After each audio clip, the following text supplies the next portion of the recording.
All right, good afternoon, everyone. And good afternoon to those of you all that are listening by phone. And if you would like, we are streaming the meeting via Teams. You may visit wcpss.net. Once you're on the homepage, you can access the stream by clicking on the meeting link in the pop-up window on the district calendar.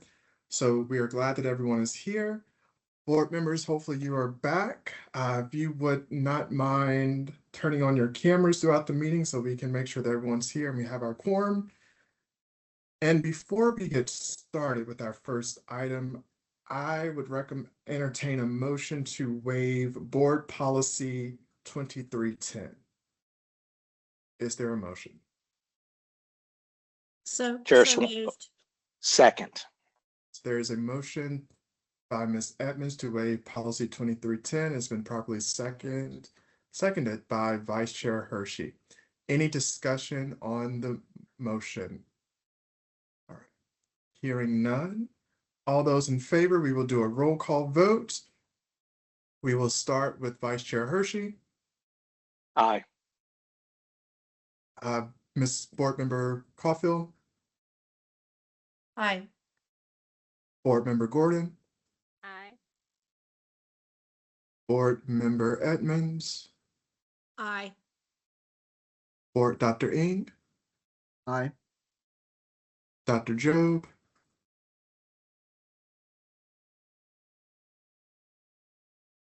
Appears Dr. Job may be having some technical issues. Dr. Job. Mr. Haggerty.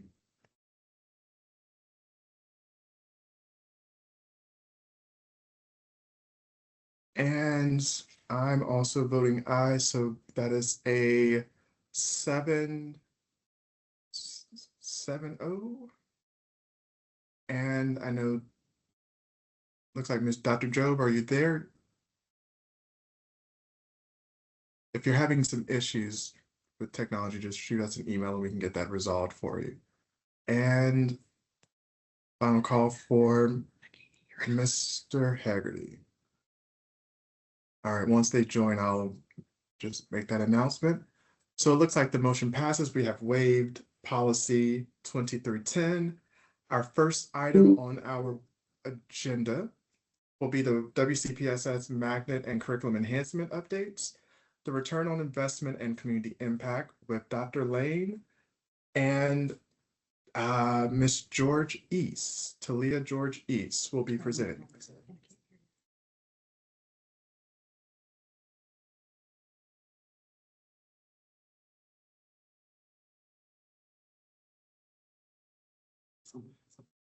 Good afternoon. Can you hear us?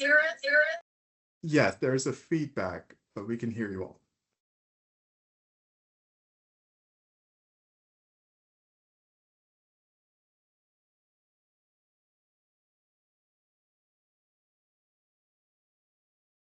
Can you hear us? Yes, we can hear you all.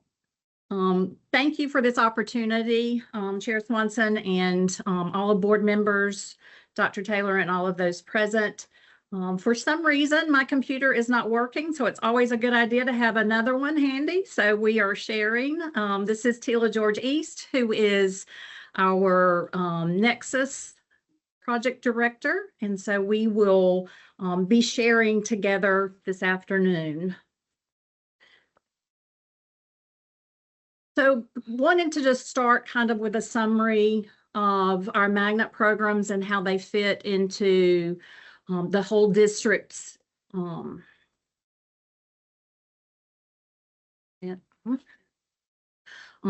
focus today around strategic alignment, our return on investment, talking about our federal funding impact and resource efficiency, and the impact on our community, educational opportunities and expanded family choice, and then success metrics, because I think that's one of the things that we hear a lot from our school leaders is making sure that we can draw a direct line from our magnet programs to student success. And that's not always by test scores. So we'll be looking at some qualitative and some quantitative data today as we talk about that. So basically just setting the context for magnet programs in Wake County Public School System. And I think most everybody is aware that we're almost 50 years old. Magnet program celebrating that 50th year next year.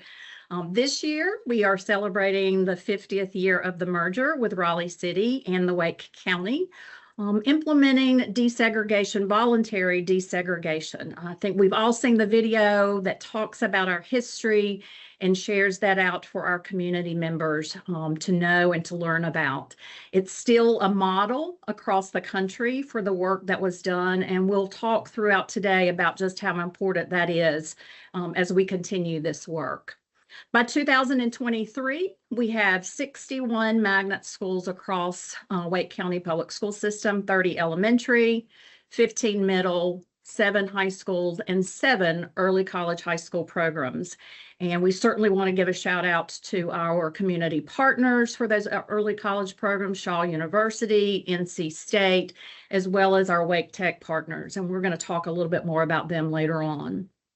I think what's really important here, and I think the emphasis that I wanted to provide for our board, is how our magnet programs are a system-wide strategy. We do a lot of work in our magnet office on systems thinking and how we need to be systemic and strategic. But the magnet programs were created right after the merger as part of that system strategy to capitalize on our assets, not just isolated schools, but bringing in that expanded and innovative educational opportunity for students, regardless of zip code, regardless of socioeconomic status, so that we're attracting both our base students and our choice populations. And that continues to be that model that we continue with us. I know the last time I think I came to the board, I brought you the book Wake. It's in the background here, and talked a little bit about the history that many of our texts are talking about. And I think our principals are actually reading that book right now in our in some of their principal leadership meetings. And we just purchased it for all of our magnet coordinators as well, so that we can all understand the history of Wake County magnet programs. And then we love to celebrate our national recognition. So I think you've seen the news recently. We have Magnet Schools Merit Awards coming out from Magnet Schools of America. They were just announced last week, and we actually got an email today that improved these numbers. So we have 5 top schools of excellence. We have 21 schools of excellence, and now we have 31 schools of distinction. So that 90%, 91% number has changed to about 96%. And I just want to stick with that statistic for just a minute. 96% of our magnet schools this year received a National Merit Award. When you look back year after year after year, our schools receive these awards on a regular basis. And that says something about the quality of our schools, the quality of our leaders, the quality of our teachers in these buildings. But it also says something about the quality of our community, that our board and our community is very supportive of this work. And for that, we're very appreciative. So we celebrate together as we celebrate these national recognition and awards. Just digging in a little bit more to some key milestones, and I'm trying to divide it into almost eras. 1976 through 1982 was really our foundation with the merger, and you've heard about Hunter Magnet Elementary School being one of those first magnet programs in the system. And the School of Choice plan came about with the magnet principles. That's when we just started learning about how we wanted to use our magnet programs in that system-wide approach. By 1982, we had about 28 magnet schools. And then in 1986 to 2006, we start to see the first federal funding. And MSAP, Magnet School Assistance Program, is the federal investment of those federal dollars. We had diverse school grants that started about 3 years ago, but until that, MSAP was the only funds that were specifically allocated to address school integration. Another important point is that by 2000, Wake County moved to a socioeconomic or free and reduced lunch we used for a while. Then we started using economic health index based assignment policy. And I want to call attention to the fact that in 2007, the parents informed a court case, parents involved court case, actually mandated districts to move to, instead of race-based, to move to socioeconomic based. And Wake County was a pioneer, again, 7 years ahead of the court case, to making that innovative step. And I just, again, want to get a shout out to all those pioneers that came before us leading this work, our district leaders and all of the magnet leaders that were thinking ahead of what was happening across the country. I hope we're continuing to do that, and so that we continue to be on that edge of innovation. And then our early college partnerships began around 2006. And I shared earlier, that's with Shaw University now, NC State, and certainly Wake Tech. And we just want to give a shout out to those partners, because the early college programs are not possible without their continued partnership and their willingness to work with us, even in the midst of sometimes challenging situations, which we all are familiar with over the last several years. So we greatly appreciate that our community comes from Let's Help All, and that we're very fortunate to have those partners in partnership with us. 2009 to 19, the board reaffirms the policy 4150 on reducing the high concentrations of poverty, and then reaffirms those magnet principles that you saw at the beginning of the slide, reducing high concentrations of poverty. We'll talk more about those in just a minute. And in 2019, Wake County received the Magnet Schools of America District Award for Sustainability. And part of the reason why this is so important is that our federal dollars are seen as seed money. They actually are created, given to us to start new programs, innovative approaches. But the goal is always to sustain those programs. And Wake County has been, again, a pioneer in making sure that we're sustaining those programs beyond the life of the grant. But even more than that, that we're ensuring that sustainability is built into the fabric of the school and of the community. So the teachers that have been teaching there for a number of years, or the community members, and we hear stories all the time, and you'll get to hear some shortly, about some of our students who were students in our magnet programs early on, and now are having children of their own and coming through the programs. So it's really wonderful. I think we have some team members on our staff that were magnet students as well, and hopefully we'll send their students to magnet schools. 2020 to 26, we are growing to the point where national certification for Magnet Schools of America comes into being. So that's beyond the Merit Award. And I mentioned our Merit Awards a moment ago. That's an annual process where our schools apply. They write a narrative for these awards. The certification process is a 4-year process that is evidence-based. So they have to provide evidence. And I think this is where the important work that we do with our academics partners, our area superintendents, and our school leaders come into play, because that's where we've really unpacked our school improvement plan and making sure that alignment is happening with the magnet program and the academics program as well. Our own superintendent, Katie Moore, was named MSA Superintendent of the Year in 2022.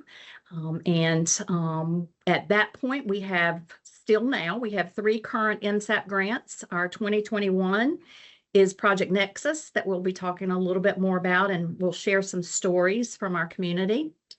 And then 2022 is our Project Synergy. And then 2023 is Project Elevate in our Eastern Wake area. And by 2023, we then had a total, and still today, of 61 magnet programs.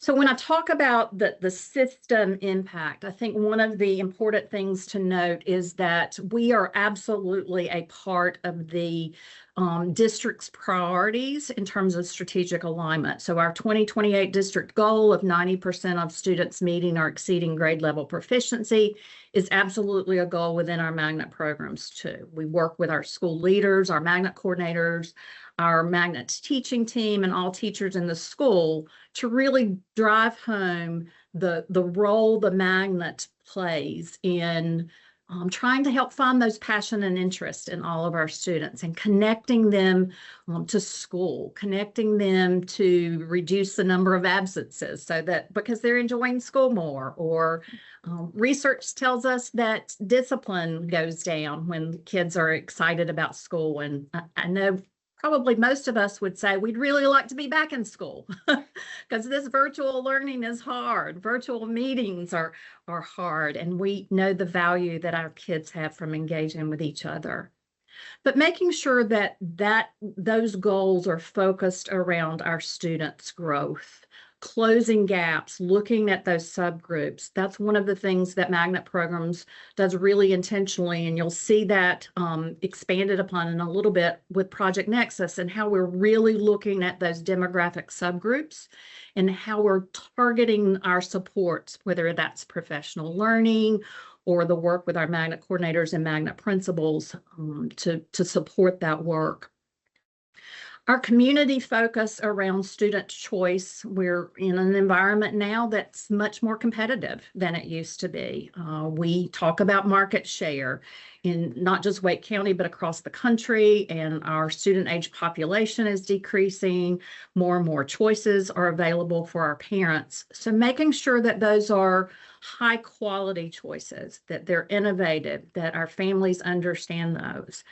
And we'll talk a little bit more about that shortly, but one of the things that we're noting as we're doing our mini fairs and our magnet fair is that we've worked with an NC State demographer, Dr. Nathan Dollar, to talk about our families who are moving in. And one of the things he tells us is that we have more and more families moving in from our northern states and then internationally. And what we are finding is that many of our families don't know how to access public education in North Carolina or in the South. So it's before we can even talk about our magnet programs and how you apply, it's about how does public education work here?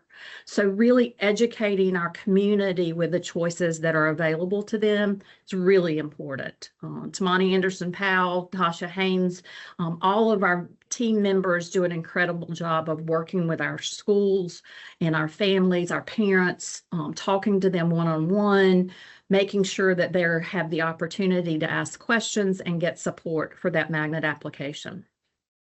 And then making sure that our schools are welcoming places, that we are creating community of learners where all students have a sense of belonging. And we talk a lot in our team that isn't just about making sure they have a seat at the table or that they are welcomed, but making sure that it's asset focused, that what assets they bring, if it's speaking another language, if they're global experiences, that they're able to share that with their peers, that we're finding ways to support that in our growth for all of our students. So that welcoming isn't just a byproduct, but it is absolutely intentional to making sure our students engage with each other from various different backgrounds. So we talk a lot about return on investment, and I think it's important that we think about, I mentioned earlier, we're going to share some quantitative data as well as the qualitative, and really thinking about that return on investment beyond traditional metrics. So we look at 4 critical domains, and that's fair access. So removing barriers to high quality learning. And I mentioned part of what we're finding is educating our community, our new community of parents and members who are not familiar with Wake County and enrollment processes here. But then making sure that we're also addressing transportation barriers or long distance rides. So there are lots of factors that come into that play as we're trying to think about fair access. leading to those academic outcomes that we want for all of our students, that academic excellence. And here again is where that alignment between our magnet programs and our academic staff. Dr. Hill has been a great addition to the team, and we're working closely with the team, and Michelle Woodson's team, Lisa Allred's team, to make sure that we're integrating and aligning the work that our departments are doing so that we are trying to sing from the same songbook when we're going in our schools and working with our school leaders.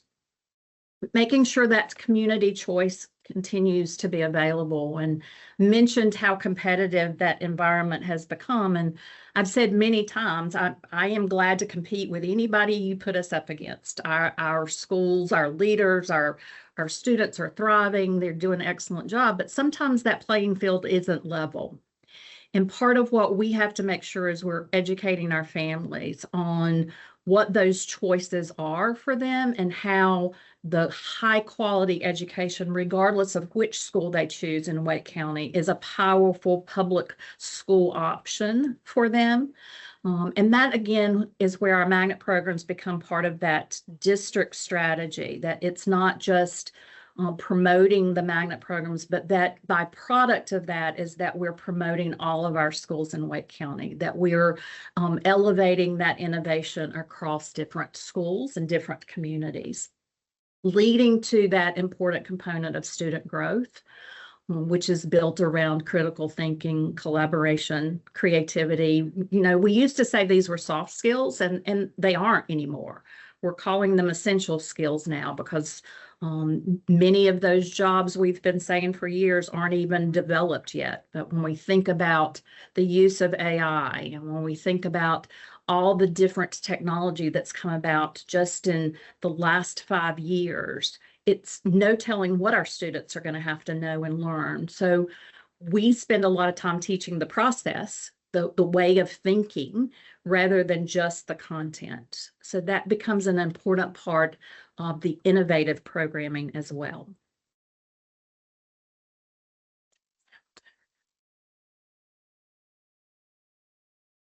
So I think we're going to take a break for just a moment and let you hear from a student.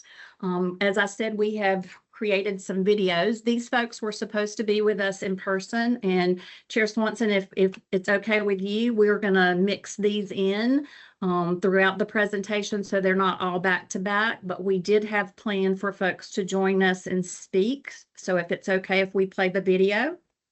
Absolutely. Okay. This first one is from Hamilton Cooper. I may need to wait till I can get it presented to us. Give us just a minute.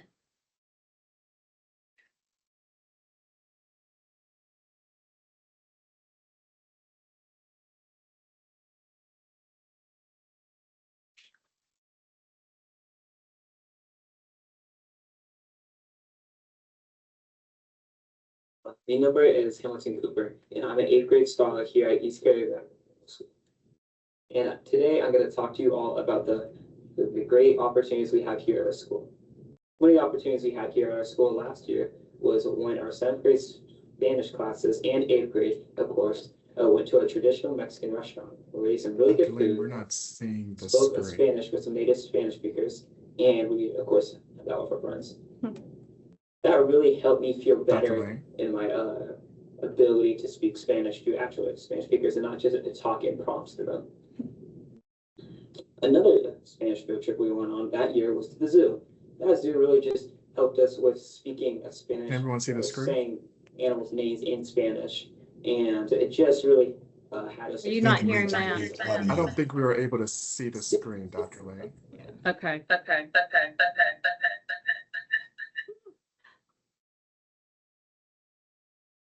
All right, so we will save these and share them with you at another time. Dr. Lane, I believe we could hear them, we just could not see them, so I'm not sure if it might be sharing a different tab or whatnot.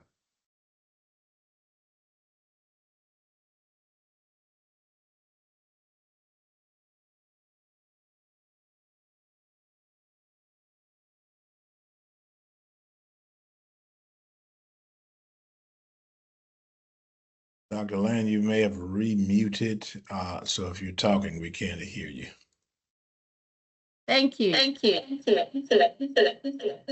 then you'll need to Yep. turn off the We've second. got multiple different computers going here trying to navigate. I can't hear that. I'm sorry. Turn that one up. Are you there? Can you hear us now? Can I get a thumbs up?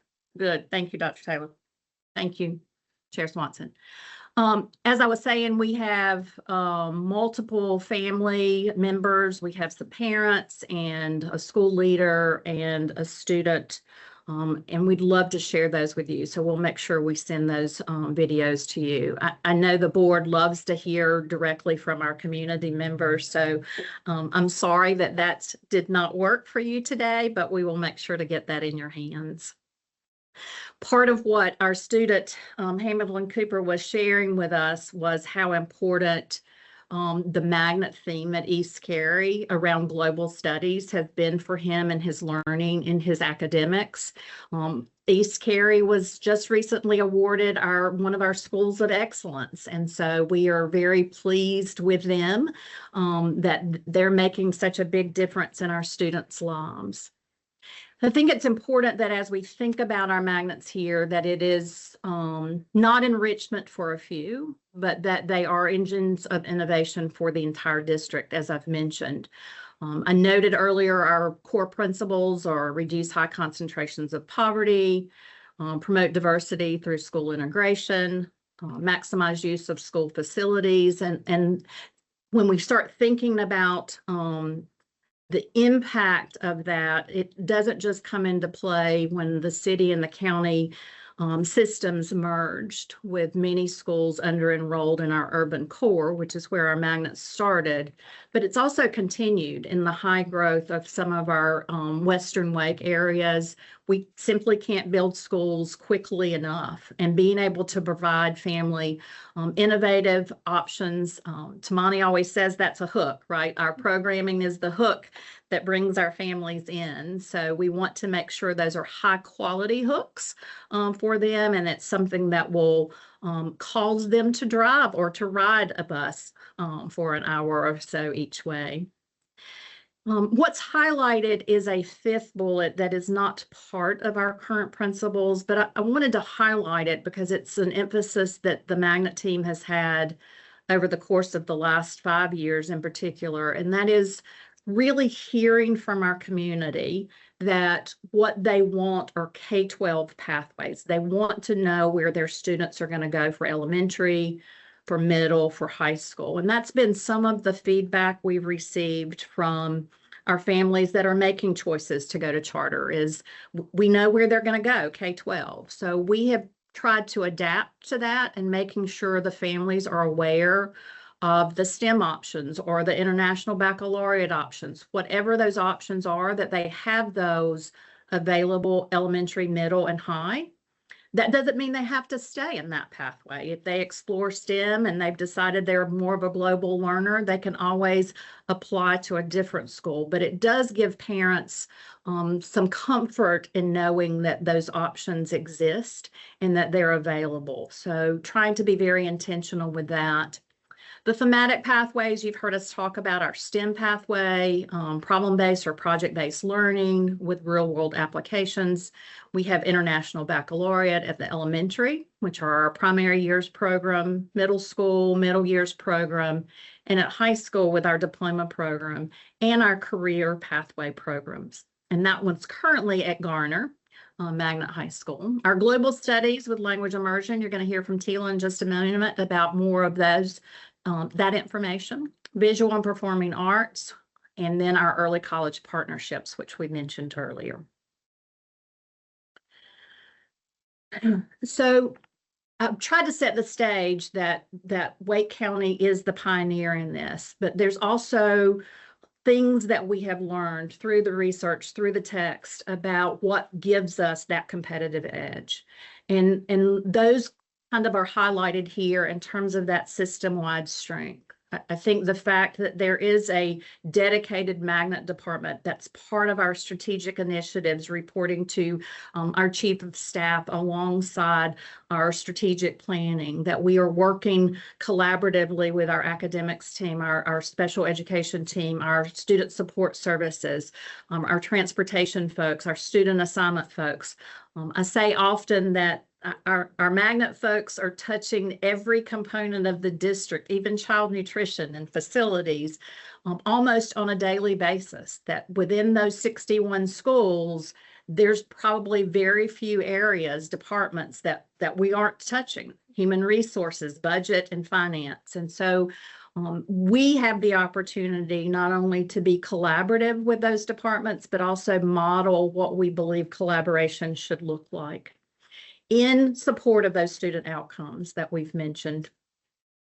But also making sure that as we're noticing enrollment shift or competition from our charters, vouchers now, we start to adapt, making sure our programs are truly innovative, that they are high quality. And part of that are the measurements or the metrics that we want to share today, in making sure that our family and our community know we are monitoring that for high quality, and that we are preparing our students for whatever the future holds for them, whether that's their next steps in middle school or high school or a global economy.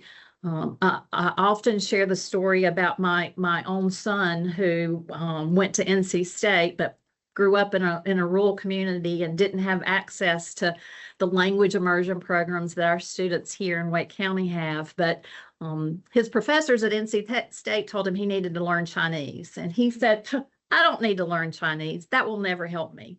And he's been working for a small rural North Carolina company, and he just got back from his 15th trip to China. And I've said to him, you probably should have learned Chinese. I think he has learned some now. So the advantage that we have here is that we're providing those opportunities in elementary, as early as elementary school, for our students. I think everybody is aware of our specialized pathways, the theme-based schools, but one of the questions that we get from time to time is, are you still teaching the standards? And the answer to that is always yes.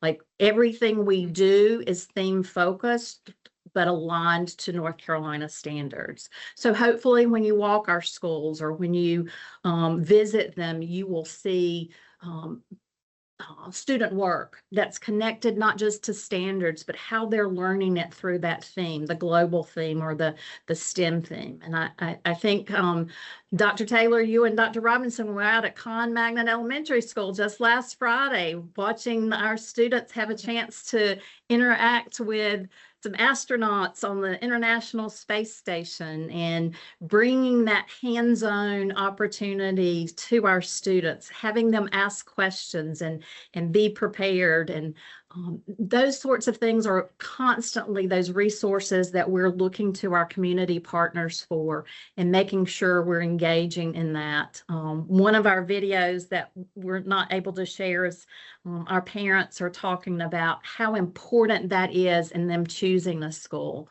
that they have the opportunity to see those real world applications beyond just what content they're learning, but they get to apply those in real world settings. And we couldn't do that without our community partners. We've mentioned that the K-12 pathways, and that, our families can make options based on their choices. So I want to lead into next introducing Tila again and talking a little bit more specifically about our Project Nexus schools. And this is really important because this is the federal grant that is ending this year. It runs through March 30th. So this was a 2021 awarded grant, MSAP Magnet Program Assistance Grant, to Dillard Drive Elementary, Dillard Drive Middle, East Cary, and Smith. So I'm going to let Tila talk about what's happening in our 4 schools, share a little bit more perspective that some of our leaders were going to share, and then share the data that we're learning from our programs. Tila? Good afternoon, everyone. Thank you. So as you can see on the screen there for the Nexus grant, we've got 4 schools and they are all involved in global studies and some form of language acquisition. So we have Dillard Drive Magnet Elementary and Smith Magnet Elementary, and both of those have dual language immersion programs there. In 2 more years, the Dillard Drive Magnet Elementary program, their immersion students will be entering into 6th grade. And so we'll add another immersion program in the middle school. So we're growing those K-12 pathways like Dr. Lane explained. At East Cary Magnet Middle, we have daily world language with Mandarin and Spanish, as well as the Global Studies program. And then each of those, the Dillard Magnets and the Smith and Dillard Drive Elementary, they all have daily world language as well as the immersion. If students don't opt into the immersion program, then they will be able to acquire language because we've seen so many benefits and because that's one of the things that the community has asked us about. So those are our 4 schools that we wrote into a grant. We called it Project Nexus because Nexus means connection. And we believe that growing global students and teaching them how to speak with people from different places and letting them have the confidence that they're able to do that was going to build powerful connections, not just in our community, but out into the state and beyond. So it's been really exciting to work with these schools. And then the subsequent MSEP grants that I've had the privilege to work with 2 other colleagues as they're building out these programs, investing these seed monies in programs. So it's exciting work. I love it. So here's some nuts and bolts of the MSAP grant. For Nexus, we started off with $14.1 million over a 5-year period. And those $14.1 million are earmarked to do 3 or 4 things. We want to improve student achievement. We want to build learning communities that represent the community with which from which these students come. We want to make sure that we spend the money wisely so that by the time the grant ends, that we are able to sustain the programs forward, which is something that Wake County, which you all have done such a beautiful job in supporting us in that work. On the next slide, I'll show you what we've done over the course of, I don't know, some 20 odd years in terms of MSAP grants, but this was just the snippet for Nexus that we started off with $14.1 million, and it's roughly $3.5 million a year that we receive to implement these programs. Every year it gets a little bit less as the programs and the sustainability continue. I want to jump in real quick, Tila, and just give Tila a shout out for her work with our MSAP grant. So the last grant that closed out was Cornerstone, and that was with Millbrook Magnet Elementary, Lincoln Heights Magnet Elementary, Bug Magnet Elementary, and Southeast Raleigh. And as you know, last year, Lincoln Heights and Millbrook won national awards at the Magnet Schools of America Conference. But we don't send money back to the federal government. When they give us $14.1 million, we spend $14.1 million. So a shout out to Tila.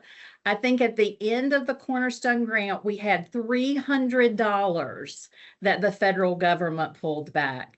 And that was just overestimating, so we didn't go over. So I just want to say, when she says we're really focused on how we spend this money, she means it. Thank you. So in our next slide, you can take just a few moments to peruse that. You can see since 1995-96 that Wake County Public Schools has received $103.6 million over time, which again, to me is like a, I can't think of the right word, but it's a relationship that we have with the Department of Ed where they are able to provide us with this funding. And then we build programs, and we do it so well and they sustain that they feel comfortable giving us that same funding the next year if we write grants that are strong enough to receive that funding. And so you can see over time that we have built that capacity in the Magnet office, and it has been, as I said, just a lovely thing to see the benefits that the students are able to receive when they get to be a part of these new programs that we're doing. So hooray for our sustainability. The next little piece is one of the primary foundations of 3 of the 4 schools that I serve right now, and that's the dual language immersion program. And you can take a moment to peruse the slide as to how those dual language immersion programs benefit all students. You can see Diller Drive Elementary and Smith Magnet Elementary were the 2 schools that were added on to already successful immersion programs. You can see Hodge Road, Jeffreys Grove, Stow, Oberlin, and Broughton were the primary starters for these programs to show that they can work, and they were so popular, the students did so well, that when we asked the community, what kinds of programs do you need now? They said, we want more language programs, we want more immersion programs. And it is because students who are learning a new language, initially their brains are struggling to get the 2 languages, and then by the time they reach 3rd grade, they make impressive academic gains commensurate or over what their peers do. Not to mention the fact that it gives students confidence, it helps prepare them for real-world jobs, it helps contribute to what Dr. Lang talked about as those essential skills. And these programs are open to all students. So we get to validate and affirm students' identities and cultures. So we have enjoyed building these language programs and hope to continue to do so. And the next type of language acquisition that is part of our programs are the daily world language. And it's daily by the American Council of Teaching Foreign Languages standards, where you have at least 90 minutes a week of acquiring world language. 2 of our schools give families the options of daily French and Spanish, and the other 2 give the option of daily Spanish or Mandarin. So we have world language teachers that we have funded that have built their curriculum, built their assessments, learned how to assess their students, differentiate by abilities, and serve their learning needs K5, so that when they go into the next level program, those students who have had more daily world language are able to progress to the content that they need, rather than learning the same language over and over again. Again, I wish you could have seen Hamilton talk about what he has liked about world language from East Carey. He did such a great job. One of the things that he said was that he now has the ability, he's earned 2 high school world language credits at East Carey. So when he goes on into Athens, which is his next school of choice, he can go and pursue other things that he's interested in doing because he has those all tucked away. So those are some of the benefits of the world language programs. And last but not least was our cute picture from Diller Drive Magnet Elementary School, where they welcome everybody. And as Dr. Lane said, we'll be able to share with you a magnet coordinator's perspective of what MSAP funding has done for his school, Smith Magnet Elementary, that he fondly calls Smith Magnet University. And then the principal of Diller Drive Magnet Middle, Margaret Feldman, talks about what her students have been able to do, as well as 2 wonderful parents from Diller Drive Elementary. So I will turn it back over to Dr. Lane so she can tell you some more about what students are gaining from these programs.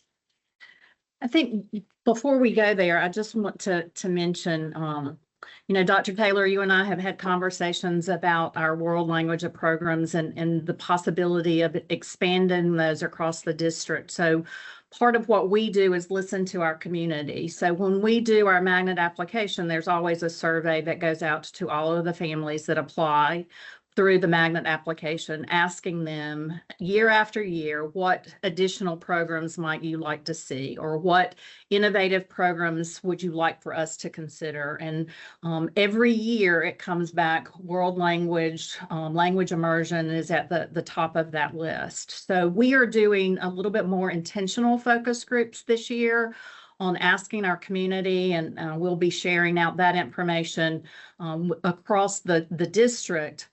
Asking if we were to expand our world language offerings, what might that look like, and where might those options go?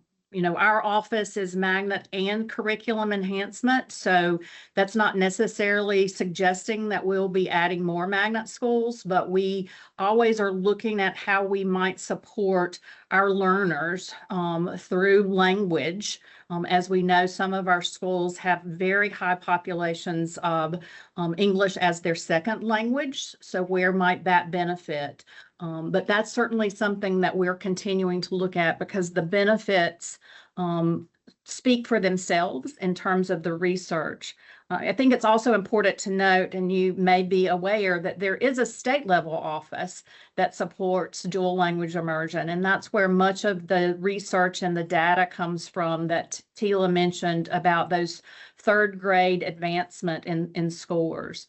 I think the thing that we want to make sure of is that we are intentional about bringing diverse students into these programs and having families recognize that even though English may be their second language and we're teaching a program in Spanish or we're teaching a program in Mandarin, what they're learning absolutely helps their native language skills as well as learning a second language. So that's kind of where what students gain comes from, is not only are they prepared for those careers, the next steps, but they're developing that content knowledge, through the standards, through the theme learning, tapping in, as I said earlier, to those passions and interests. Making sure that we're teaching those essential skills. I think we used to call them 21st century, and we are well past that now, but our essential skills.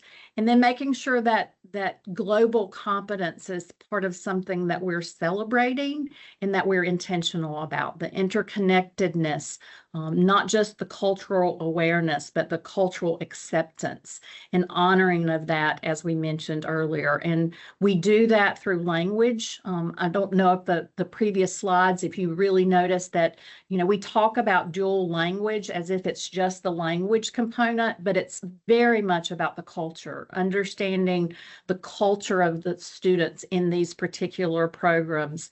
And regardless of whether the student's in an immersion program in a school, global studies throughout the school helps them see how that culture impacts. So we like to think of the language in terms of intensive studies, our dual language. The daily world language is more exposure. We have some schools that offer 4 and 5 different languages. So there are different levels that parents can opt into to learn both those language and cultural skills. Dr. Lane, this is in going back to the results, the metrics, and this is coming out of the MSAP Nexus evaluation. So anytime we have a federal grant, we are required as part of the grant to have an outside evaluator. So that evaluator comes in and meets with our school leaders, meets with parents, staff members, and with students. And here you see the results of some of those, some of that evaluation, 8.9 percentage points in community representation. That's an increase. So again, trying to be intentional about inviting diverse students into the program. Deeper understanding from our students that the schools are reflective of the Wake County community, and that we're successfully increasing that representation across all of our schools. Dr. Dr. Lane, Taylor? yes, I think Dr. Hill was trying to interject. And Dr. Lang, I just wanted you all to be conscious of our time to allow our board members to give some questions. And so we really want to give about maybe 2 more minutes with the presentation and then move into questions, because we do have another presentation after this. But thank you, ladies, for a very thorough job. Okay. We'll move really quickly then. So this data you can take a look at. This again comes from the Nexus evaluation. Why is it not moving?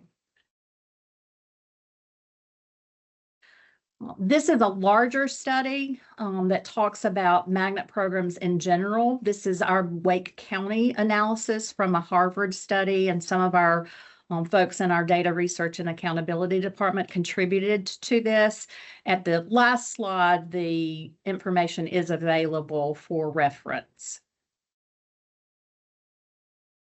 We mentioned this importance about looking at the student subgroups. So the data shows that it does boost the academic achievement for all of our learners.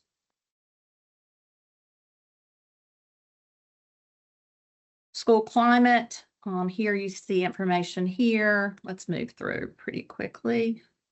So we'll just give this to you. You certainly have the slideshow about the data points, the return on investment.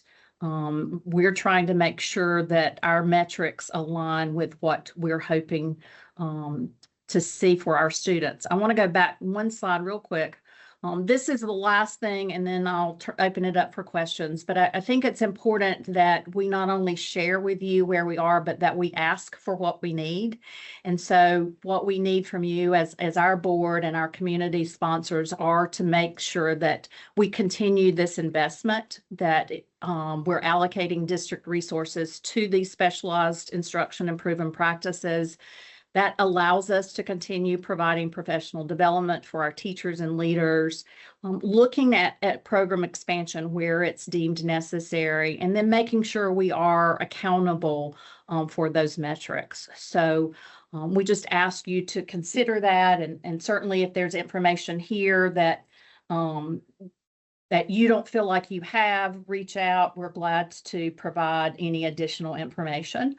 These are the data sources of where this information comes from. And then I'll just leave it at that and open it up for questions. Thank you, Dr. Hill, for reminding us of the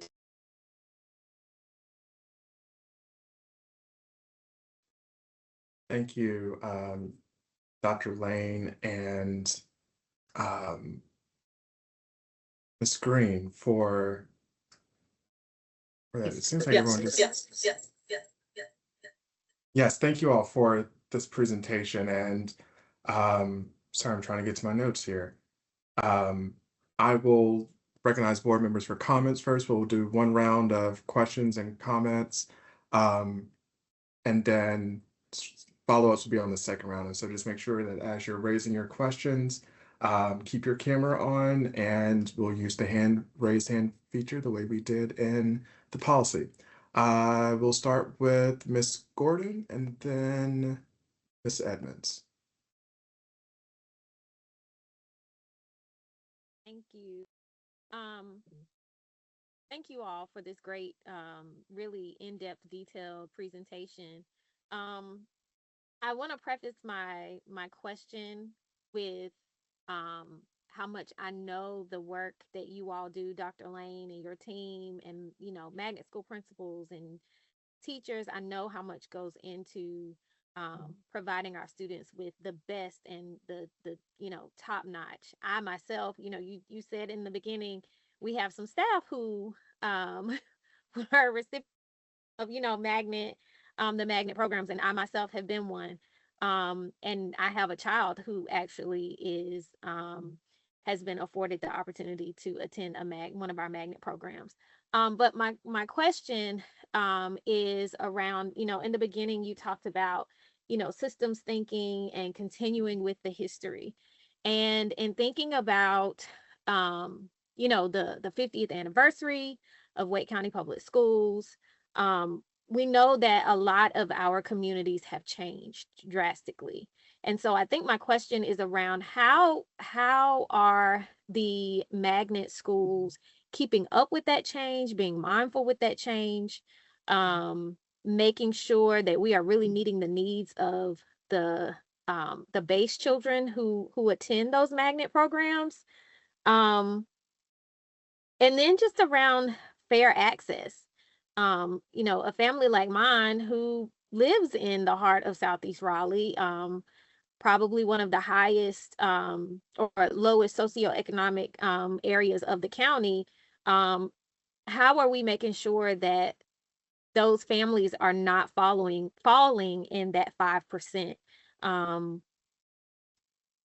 that 5% that is allowed to be in the priority to attend a magnet program?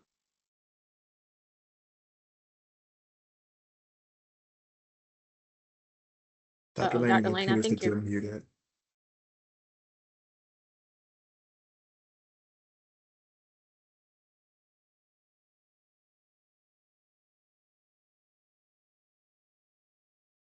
Dr. Lane, you're muted.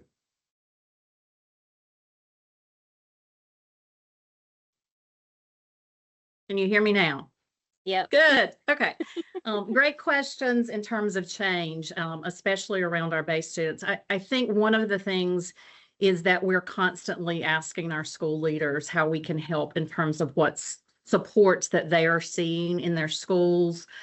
I just want to go back to the primary role of magnet programs originally, and the way Wake County has always cited magnet programs is that we are citing those programs in base areas where it gives the students opportunities and access to programs they wouldn't have had otherwise. So the 5%, the priorities in terms of those magnet priorities are something that we constantly are talking about and looking at as those communities change. Certainly, we know gentrification has happened, making sure that we have greater access.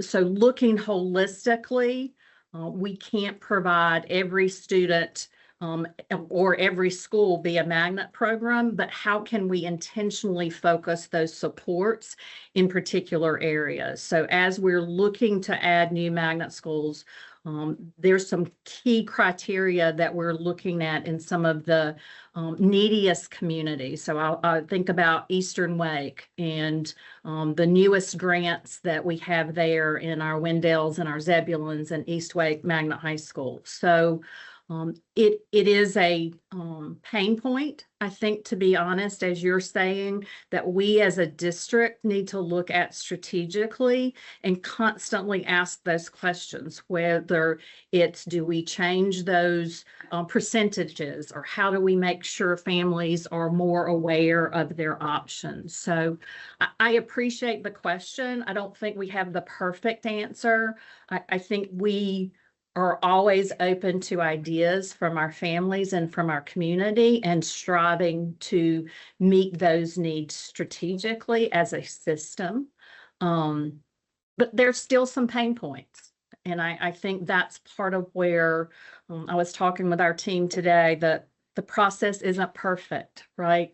Like we strive to do the best we can do in our community with the resources that we're given, but that doesn't mean we aren't constantly asking questions of our community and our families and our students. How can we improve upon that?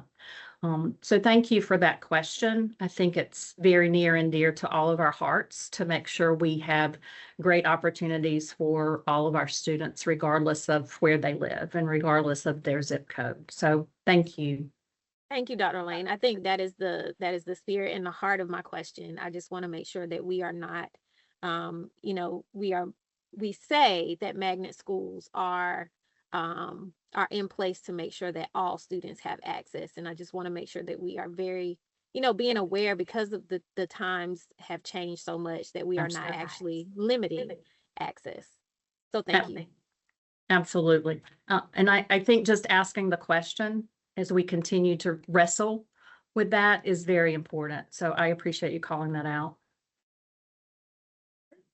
Ms. Edmonds, and then I believe Dr. Job had a question, then Dr. Ing. So Dr. Lane, you said the Nexus grant ends in 2026. What do we know about the magnet office in general and NSAP in general? Is that, to our understanding, one of the departments from within the Department of Ed that is going to get moved into another department in the federal government? What do we know about that forecast?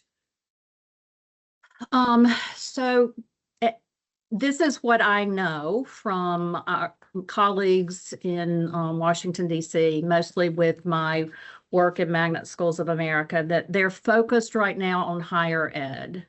So the K-12 movement has not started happening. The good news is that we are getting reports from our Department of Ed program officer, our colleagues. They're still very much involved in the work. The exciting part is that MSAP has maintained its funding of $139 million in both the House and the Senate budget. So that advocacy has been paying off. I think we're all just waiting to see if those transitions do actually happen. The news reports are giving differing accounts of that. Our colleagues, our technical assistance team, they're moving forward with our normal supports. So I'm hopeful that it's not going to change. I think right now the greatest excitement is around that funding continuing, which means that our grants continue to be funded. So beyond Nexus, the Synergy, and the Elevate grants, because we have 2 and 3 more years on those grants that they will continue to be funded. But also, if it stays in the budget, there's a possibility of a new MSAP grant a year or so down the road. So I don't know that that answers your question, but as definitively as I can tell you, it's still up in the air. I have Dr. Job and then Dr. Ng and Ms. Caulfield. I think Dr. Ng was before me. I don't know if he wants to go first. I had the list that I was going Okay, through. So sorry. Anyway, thank you so much for this presentation. And I am very excited, especially about the focus on global languages. My question is actually if anything in here is being focused on transportation, it's kind of going off of Ms. Gordon's question about access, and especially if these programs that we're going to continue to focus on are really being built in the western part of the county. Is there any more resource or funding or anything that is being directed towards helping make transportation more direct out to them? I would love to say yes to your question. I think part of the transportation issue is a Wake County, not a Wake County Public School issue in terms of, many of our similar districts with the size of school systems and magnet programs have stronger public transportation. There are some of us who are working internally to try to support that, particularly in a place like Eastern Wake, where we're working with the transportation network in that particular area to transport students to Wake Tech. We are looking for lots of options when it comes for transportation, and working with our transportation team, looking at, we spend time every year working with the transportation folks on express stops and where we might move some express stops. So that is an annual conversation as well of how we can create greater access for our families.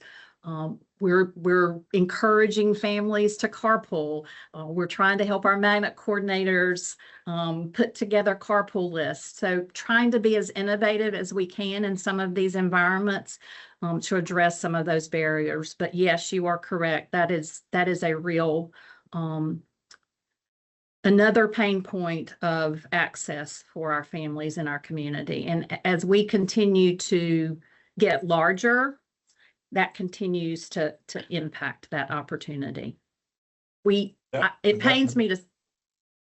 No, I was just going to say, Dr. Joe, I just wanted to add that that transportation issue is exacerbated by not only a growing magnet program where we support it through transportation, but also the issues that are impacting transportation in general, meaning we have fewer drivers than we did a decade ago, even though we have more students.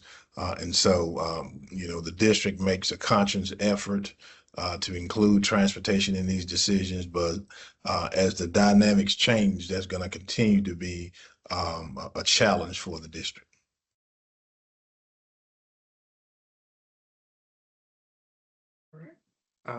Dr. Ng.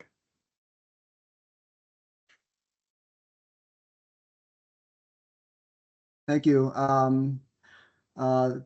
Thank you for the presentation, and I'm happy to hear the success stories and the things that you wanted to present but with the video presentation. I'm looking forward to hearing some of those.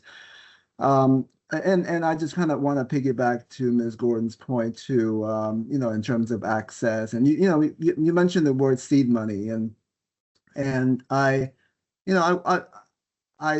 when you have seeds, you spread the seeds around, and I'm hoping that the seeds will come to fruition, outside of the boundaries of a particular school. So I'm glad to hear that at the end of your presentation, there's some desire at least to try to figure out how to implement some of the successes in the magnet programs to translate it into other schools. It may not be a magnet program, but certainly something that can be made a part of other schools, so that we can certainly have other kids benefit from the success of the magnet programs in a particular magnet school. And that's kind of looking at your core principles and understanding kind of where the balance is. And I think when we talk to, or when we hear from our parents, a lot of times all the core principle, the only core principle that they hear is the provide innovative, expanded education opportunities. And so and that's, of course, that's the carrot. That's the thing that drives the magnet programs. However, we often come across where the demand outweighs the supply. And so, we have to kind of think outside the box and see how we can translate some of the success stories from our magnet programs and to implement it into our other schools, so that everybody can have a share of that success. Thank you.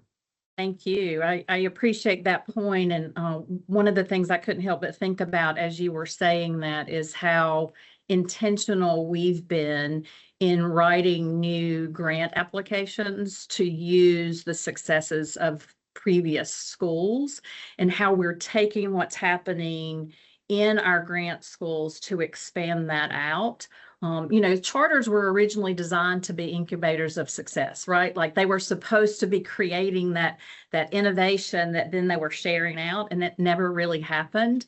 So it is an opportunity for us to learn what our families want, what's working for them. And in many cases, you're starting to see a lot of those things become mainstream. I think about computer science graduation credit. I think about our arts graduation credits. I think about the state's biliteracy seal. Like a lot of those things started out as unique magnet programs that are whole district, schools touching all of our schools. So I think that point is well taken. Thank you. Ms. Caulfield and Mr. Haggerty. Thank you very much for that very detailed presentation. That's a lot of information, and I think it's helpful. You did mention that you were hoping that we would continue to keep the funding for the magnet program and everything that you were covering. Do you have an overall number of what that is that we need to worry about and keep in mind? In terms of annual budget, I just want to be clear on the question. As we continue to, go towards budget and we're thinking about these things, just to keep in mind, what is it that we need to consider? Great question, and I appreciate that. I don't have a dollar amount right in front of me, but I will tell you that the priority are our positions. Like these grants fund school-based positions to be able to implement the magnet theme with fidelity.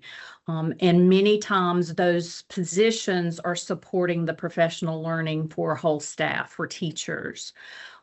So I'm not sure that's specific enough for you, but that is really where we, Wake County, our Board of Education, our district leadership, have committed to maintaining a portion of those positions in those schools. And that's where sustainability is built from.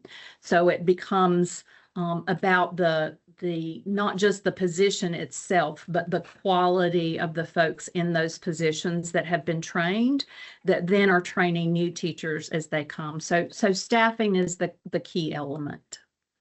Okay. Mrs. Caulfield, I'll add to that, that it is about program continuity and sustainability when a grant has been written. And I can tell you that the board and the district has made that commitment. But we also recognize that a lot has changed in terms of the expectations of funding in several locations, both state, local, and federal. And so those are the things that we'd have to consider when we look at program continuity. So what I can tell you is that programs that we have now, those commitments that the district committed to, that was before much of the instability that we have now. So as Dr. Lane has said, that's one thing that we would have to continue to revisit as the landscape changes. But the district has made a considerable commitment to magnet programs. So you would say that the majority of what we need funding for is the roles for the program, not as much resources, but more the roles that we have, the positions. Yes, and I want to give a specific example when it comes to our Nexus school. That's our world language. So we have to hire specific world language teachers for the varying areas where students come in. So imagine at a middle school, as you're continuing the dual language immersion program, those students are coming from an elementary school where they've had 6 years of language instruction, but they're also coming from other elementary schools where they've had no language instruction. So you've got to be able to differentiate the needs of the students, and that creates personnel needs for some of those programs. So yes, it is the positions that support that thematic integration. Okay. Do we have any idea how many roles there are? So, Ms. Coffey, we'll have one more, then I'll queue in for the next round of questioning. So Dr. Lane, you can continue, but this will be, want to make sure we're spreading the rounds of questions equitably across the board. Sure. I think to answer your question, it depends upon the school and how we've allocated those positions. So when Ms. Georgese was talking earlier about daily world language compared to language immersion, those needs sometimes create greater levels of need because the dual language immersion programs are taught together. So it depends upon the programs. I think, Dr. Taylor, you have that specific budget request that is part of our budget ask that list all of those, the actual number of positions. Thank you. Thank you. Mr. Hegarty? Thank you, Chair Swanson. So, those of you who know me and have followed my advocacy on this board know that I've been a strong supporter of our magnet school programs. I'm a magnet school student myself, and my children have gone through our magnet schools K through 12. But as I hear this presentation and some of the questions, I really think we need to level set with the funding reality that we are going to be experiencing this year. And when I hear talk about expanding magnet transportation, expanding dual language, and some of the professional development requirements needed, I'm really, really concerned.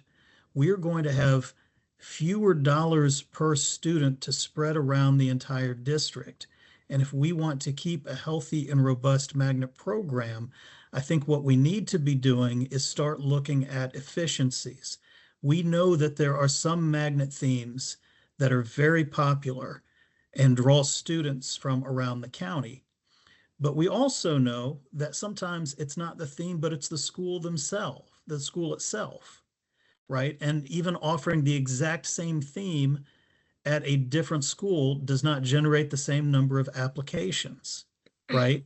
I think a lot of that magnet school success and popularity is determined by the leadership at the individual school that helps build its reputation. So, I think we are committed to magnet schools, and magnet schools are one of the things that make Wake County Public Schools one of the best public school systems in the country. But I think we have to accept and prepare for the reality that we are going to have to try to produce the same or better results with less going forward. And if that means that we have a school that cannot generate magnet applications, we have to investigate the theme, we have to investigate the leadership, or we have to consider demagnetizing that school and maybe trying to use those dollars to bolster the schools that are having success. And we need to look at magnet school results, not just in terms of applications and the number of seats we fill, but also in the academic performance of those students, the base students and the magnet students that are attending those schools. And that way we can see, are we really just moving kids around, or are we giving them the best, highest quality educational experience? So, I mean, Dr. Lane, I commend you and your staff for all the great work that you've done and all the great results that you have been able to generate. But with shaky federal prospects out there, with other budget pressures coming from lack of, adequate state funding, and, a finite amount of support that we're going to get from the county, I really, and this is maybe more toward my fellow board members, we really need to be looking at what we can do to make our magnet school programs more efficient, to keep them strong and healthy, rather than looking for areas that are going to cost more money that we just don't have. Thank you, Mr. Chair. Thank you. May I chime in real quick, Chair Swanson? Absolutely. Mr. Haddon, thank you for that. And I just want to say, we're feeling that too. So part of what we are doing is we have an evaluation planned for some of our magnet programs to really look at exactly what you're saying and what's working beyond just the applications, but evaluating holistically that program. Because of the cost, we can't do many at a time, but the goal is to break down exactly what you're saying and really look at the return on investment, where it's working, where it's not. And I really appreciate your comment about leadership at the school. I think that's a place where our area superintendents have been very intentional in the last several years of bringing me and the magnet team in to make sure we're hiring the best possible leaders in these schools, and that they know what they're getting into in terms of the expectations of the work. So I agree with you. We recognize that funding is not where it's been for all of our public schools, and that we have to do things differently. So trying to think ahead and be prepared for that is where this evaluation came from for this year. Vice Chair Hershey, did you have a question or comment for this round? No, I'm good. I'm just listening. Okay. So we'll go to the next round of questions. Ms. Gordon. Thank you, Chair Swanson.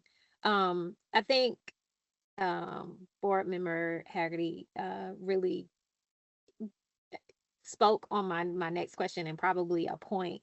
I know that historically the district has committed to making a significant or supported magnet schools significantly. But I also, want to level set and make sure that we are, staying aware and keeping at the forefront that given all of the funding changes and a lot of our, difficult decision making that we're going to have to make around funding, I'm just asking, like, how are we thinking differently and innovatively about how we can continue to serve magnet students and keep these magnet programs afloat. And I think Mr. Haggerty, hit the nail right on the head around one possible solution being looking at the efficiency of these programs. But are there any other ways that we can look, innovatively and differently around our magnet programs? So yes, I think if we are modeling or practicing what we preach about innovation, we are certainly using that to think about how we look at our programs. So looking for example, thinking about our world language teachers and trying to work with our colleges to build a pipeline for some of those locally for some of the local folks, or not looking outside for some of the professional learning opportunities. I think trying to look internally. I would like to say that we've been looking at that efficiency all along. So I mentioned Ms. George East, the conscientiousness with which we approach budget, and we take that very seriously in this office. So we are very fortunate to have strong budgets, but we also feel like we are required, honored to serve our public, and that in doing so, we're looking at all those expenses through the lens of what is the benefits for the students and the community. So yes, and I think we're looking at our neighbors. We're asking questions in many communities that are facing similar challenges of what's working there. We mentioned transportation. What can we do to be innovative in terms of thinking about transportation impacts rather than just always asking for more dollars? So I think we certainly, because of what's happened with federal funding, had to stop and take a breath for several months, as you well know, not being sure we were going to receive that federal funding and what that might look like moving forward. So it's certainly top of mind for us to consider those things. I think that's where the evaluation comes in. That's where I think the collaboration between the departments is an important part of that work as well, that we're all working toward providing opportunities for our students that enhance their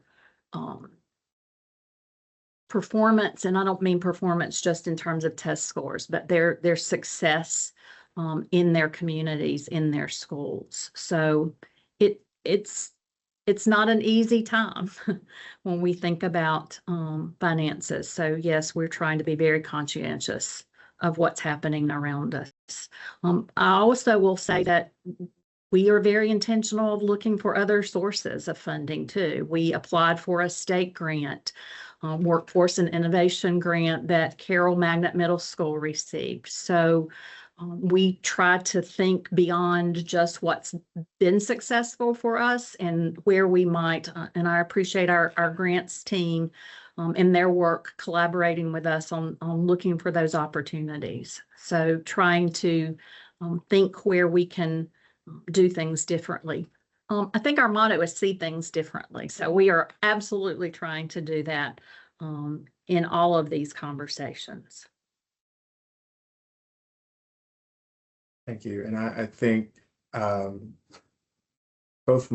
echo the words I've heard from my colleagues about this. And I do know that our magnet schools are a great way to help drive and be innovative and bring communities together that may not necessarily have the opportunity to learn in various communities. But I also am aware that we also have to reevaluate and reboot and do all the things that we can to continue to make Wake County Public Schools a strong and robust school system. So given the fact that the four of those schools are on this grant that is set to expire this year, what lessons have those principals shared with you all and with their colleagues around what worked, what didn't work, what could they've done differently as a way that we're evaluating the themes and the magnet schools?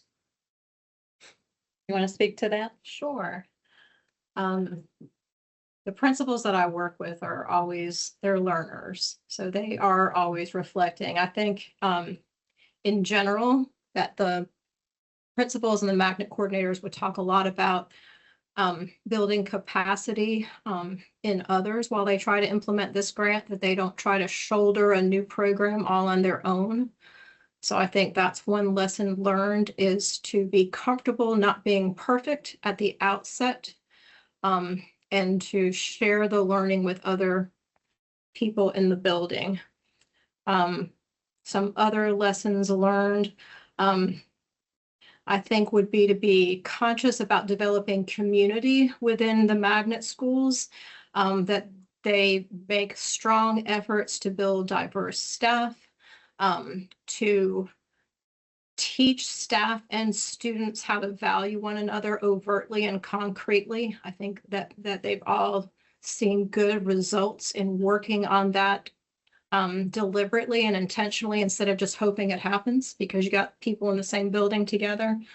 I think a final piece might be alignment, that they and all of us together are constantly working with our colleagues and academics, with the schools, to make sure that all of our work and directives align well to enhance student learning. So I think that's the last one I would kind of say as a standout. Sorry, Dr. Lamb. I was just going to say that Tila mentioned our school leaders are learners, but they also challenge us to be learners, right? So part of that push has come from them to say, help us better align the work, help us not look like we're doing multiple different things. And I mentioned the school improvement plan and bringing academics and magnet all together at the same time. So I think to Tila's point, they're learning, but they are also challenging us to see things differently too, and design those supports based on what their current needs are. Thank you. And that's, I guess, my final comment, rather. I know, Dr. Lane, you and I have had many conversations about how do we brand our schools, so therefore, families can become curious about the learning that's taking place. And so, it's always an improvement for us, is to brand our schools and to talk about and finding those ambassadors, whether they're PTA leaders, community leaders, that can really talk about some of the great things that have occurred from their schools. And so I guess that's another way that we can continue to think through, especially given the fact that these grants are expiring and we have to continue to recruit and retain students and families to participate in these programs. Absolutely. And that's what we had hoped to do with our voices from the community. So I hate that you weren't able to enjoy those videos and you just had to listen to us talk, but appreciate your willingness to check those out later. Great. And we can bring those back as a information item at the upcoming board meeting, so we can continue and build off of this conversation. So thank you both for diving into this work with us this afternoon. Thank you. Thank you for the time. Absolutely. So we'll turn to our second item on our agenda, which is the post-pandemic student device strategy plan. And so that presentation will be driven by Chief Badula, Dr. Hill, Chief Badula from our Technology Services, Dr. Hill, Chief Academics Officer, Dr. Thompson, Assistant Superintendent of Technology, Mr. Patton, or soon to be Dr. Patton, and Mr. Michael Martin from RTI. Good evening, good afternoon, everyone. Great. Good afternoon, everybody. I am going to start out and kind of jump us into this conversation. Just a couple things. We had a work session in October where we sort of had some time to talk with you all about technology and our approach to technology. And I just want to say at the outset here, this is a big and complicated conversation. And I just want to thank the sort of cross-functional team that Chair Swanson named there, just in sort of putting this plan together. What we have for you today, I think, is a really ambitious plan, strategy for how we would approach devices in the classroom. And I do want to say that, this is a big question in terms of it's technically complicated. It's clearly pedagogically complicated. Devices are a big part of how learning happens.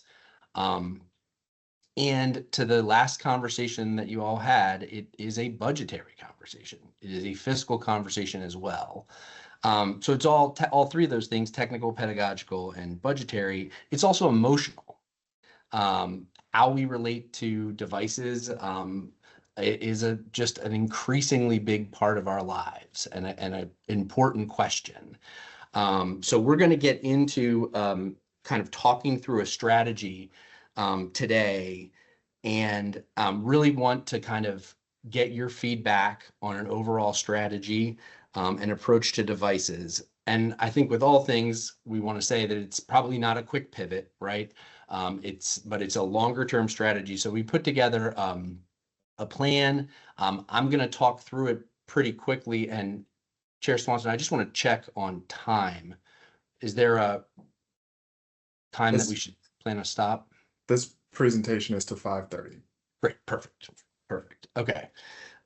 So what I'm going to do is I'm going to sort of frame what we're talking about today, and then we'll jump into the agenda and we'll go from there.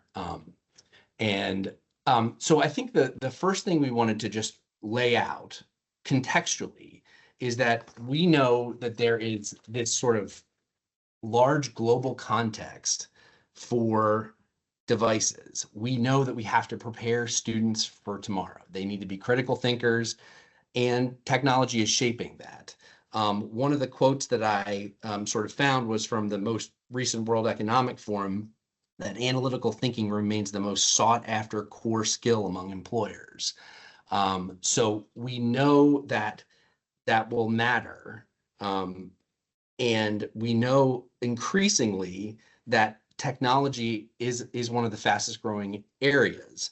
We also know that skills that aren't necessarily technology related, like creative thinking, resiliency, flexibility, agility, those are all things that are likely to be important to employers.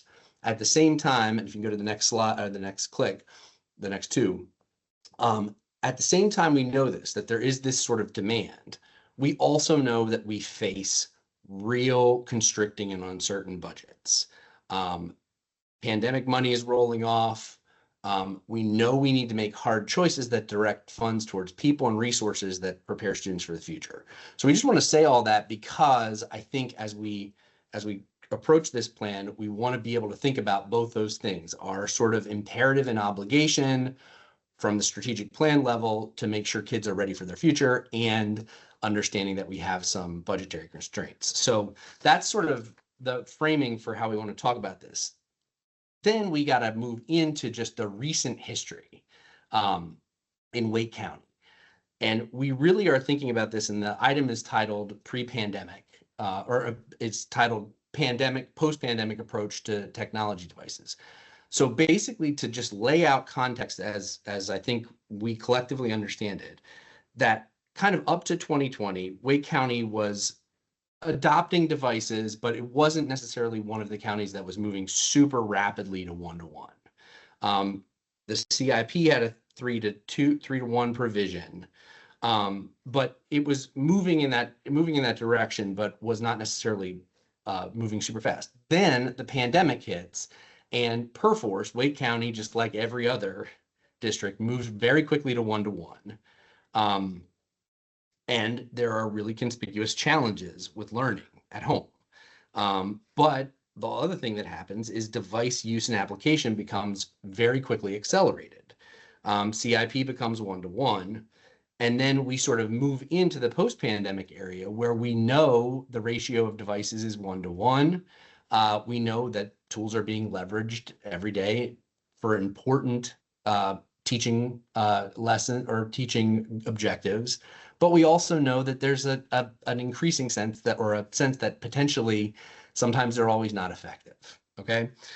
So we kind of have those two epochs. The same thing that happens between like 2019 and today is that technology is just increasing very rapidly. It can, and it continues to dominate parts of our lives.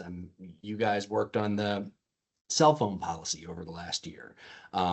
So that we know that there is this underlying sort of sense that technology is moving forward very carefully, and we want to be really intentional about how we do it. So I say all that to say the final point is we just want to ask the question, how do we approach instructional technology as a school system intentionally from this point forward, leading with learning? That, I think, is our big question with the cross-functional group that is working on this. That's the question that we want to answer, is how do we do this intentionally moving forward?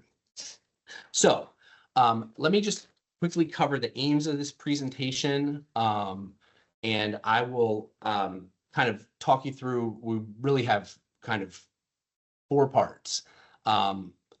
I just want to provide some baseline insights into the current context and takeaways about district issued technology. And then kind of the heart of the presentation will be present the district-wide strategy.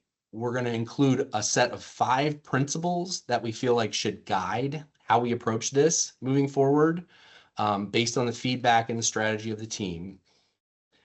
The blue part, device near-term actions and long-term options. This is going to be the thing that gets most sort of, I think, into the weeds of the strategy. And I'm actually going to do this last because I think it has the most long-term implications, is most likely to, raise questions with the board and kind of have you all think through it.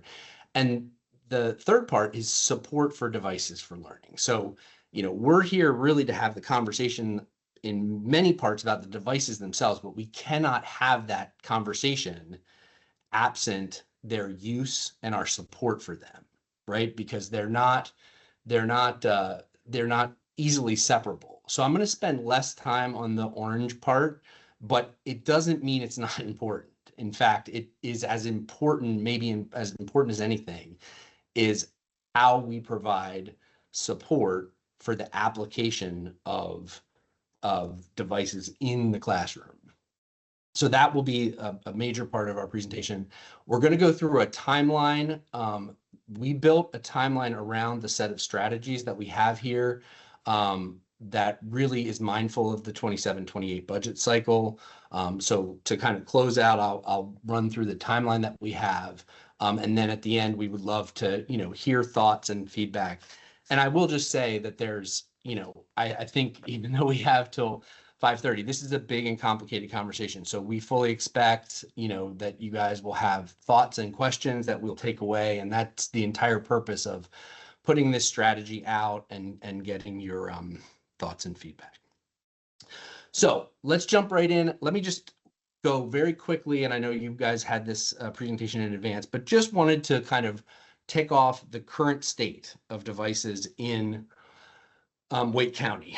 We're one to one across the district, just in terms of ratio. K-12 students are issued Chromebooks with a 3-year refreshment cycle at 3rd, 6th, and 9th. K-2 students do not take Chromebooks home. Pre-K students have class sets of iPads, which they do not take home. This point is really important. Current practices require devices for testing. EOCs and EOGs need to happen on school issue devices. The same is true for the ACT. We have a remote learning policy, which has been very relevant in the last couple of weeks. And, accessing the curriculum, as well as obviously many learning applications. And that's related, I think, to the 5th bullet, which is that we know kind of post 2020, practices have built around 1-to-1 ratio devices for students. So we know that that's the case. And we're going to talk a little bit about changes that might happen to that, but they will take time in part because the practices are built around them. We also know that some students bring their own computers. And that's a practice that's happened, and that will become relevant when we start to talk about some of the options. Current damage practices, you reply to a replacement device if you damage the device the first time. And then if it's a second damage, it stays in school. You get an in-school issued device after the second damage. And Right now, Wake County purchases devices rather than leases them. So we'll talk a little bit about that. But those are just some current, the current state of how we manage devices. Now I'm going to go into just a little bit of high-level takeaways, and then we're going to move into the strategy. So we did some listening across the district, kind of really in advance of the cell phone policy, but we did ask questions about devices.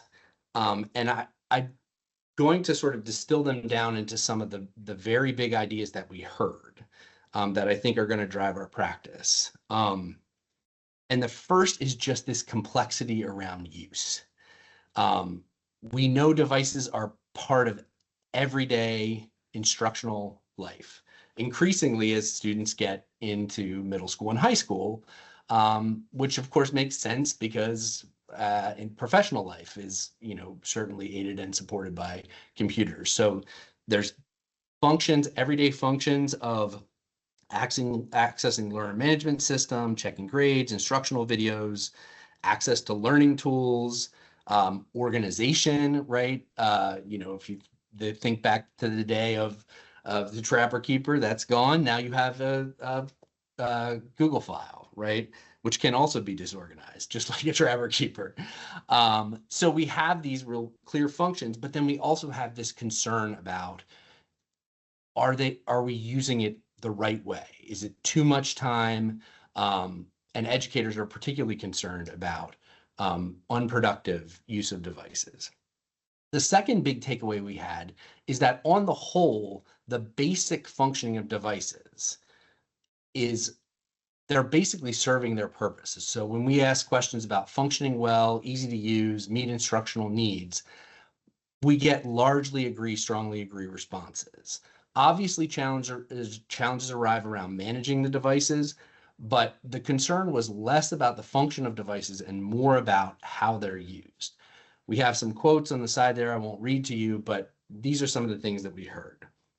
Then, if you move on to the next slide, we also heard kind of three other issues. One is that stewardship and management are important, that, just as you can imagine in a school system this size, concerns about broken screens and charger issues and things like that. Those are certainly things that come out, and they are things that I think can be addressed tactically.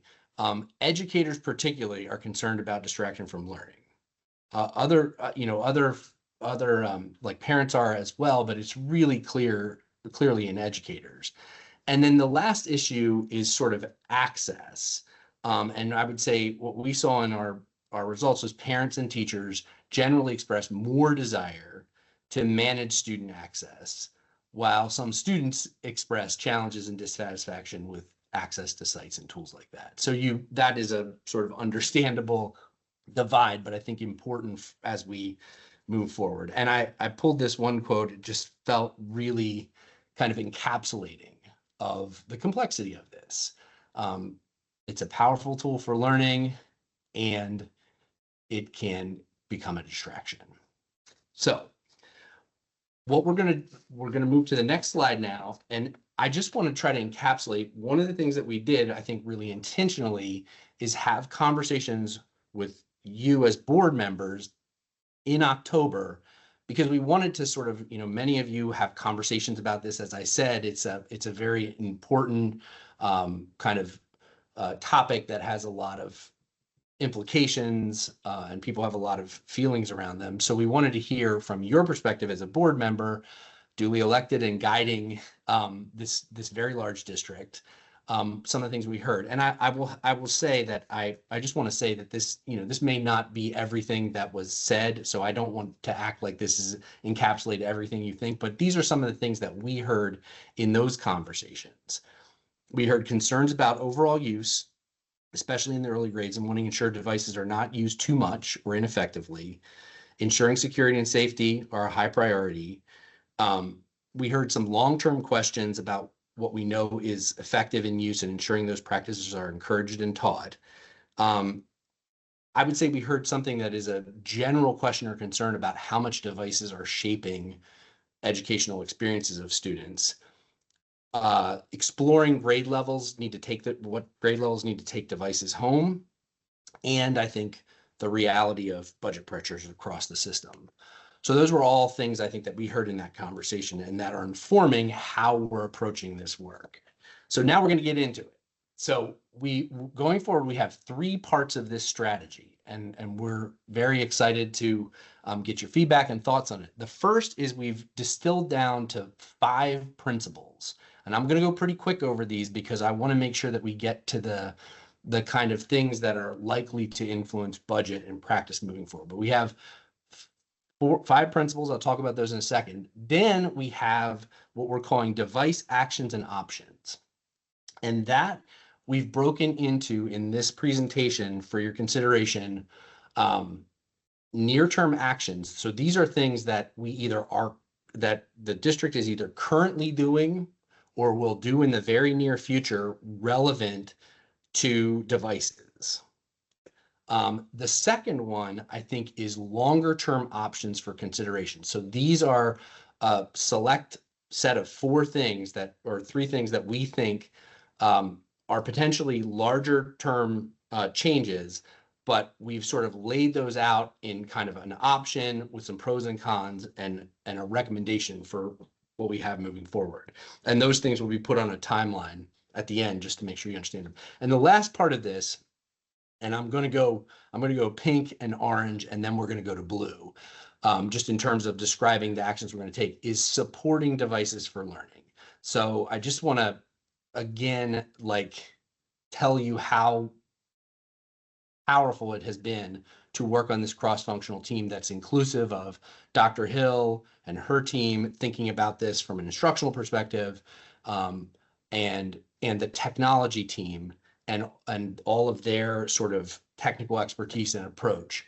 But in the end, I think this is very much, and I think Dr. Hill and Mr. Patton are very excited about this aspect of the work, which is just developing a clear intentional framework, the professional learning that happens around devices, and then what we'll call our rapid innovations rapid change incubator, which I'll talk about briefly. So this is the heart of what the strategy entails, and I'm going to go through these pretty quickly, and then we're going to get to the devices and actions. So the 5 principles we have here, if you go to the next slide, I'll just keep it moving so that we get through these. The first one is learning drives instructional choices. So this is an essential part of what we want to be the case. We do not want to, in setting up a framework and approaching devices, we want it to be about, is this the right tool for learning? Not anything else, right? And so there are certain cases where it absolutely is. There are certain cases where it probably is not. But in the end, it's important as we build this work that instruction drives the choices. The second piece is that we deeply want to ensure that students have access to technology when they need it to learn. And that the application of that technology is meaningful. So that's an essential principle that it is. So the first is that learning drives instruction. The second is that it is there and available. As we lay this out, you will see that, we're suggesting some things that would change our current approach to provisioning devices. But at root, we do know that there are many meaningful learning applications, obviously into middle and high school, and we want to make sure that students have access to devices for that purpose.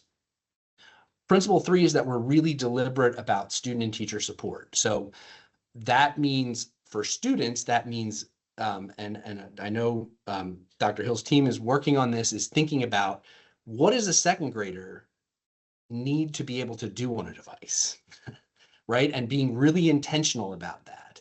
And not, I think many of us have experienced being around young kids and they're just on their iPads and they can use it really quickly. But from a pedagogical perspective, what is it that you need to be able to do? And so laying that out explicitly and then thinking about it from a teaching perspective, what are meaningful applications of a device? Principle 4 is stewardship. And this captures both like how we think about managing devices, that is the accountability systems that are put in place, the training and support that students and parents get for stewardship. And it also means the sort of stewardship at the governance level of the board that is thinking about how and where we spend our resources.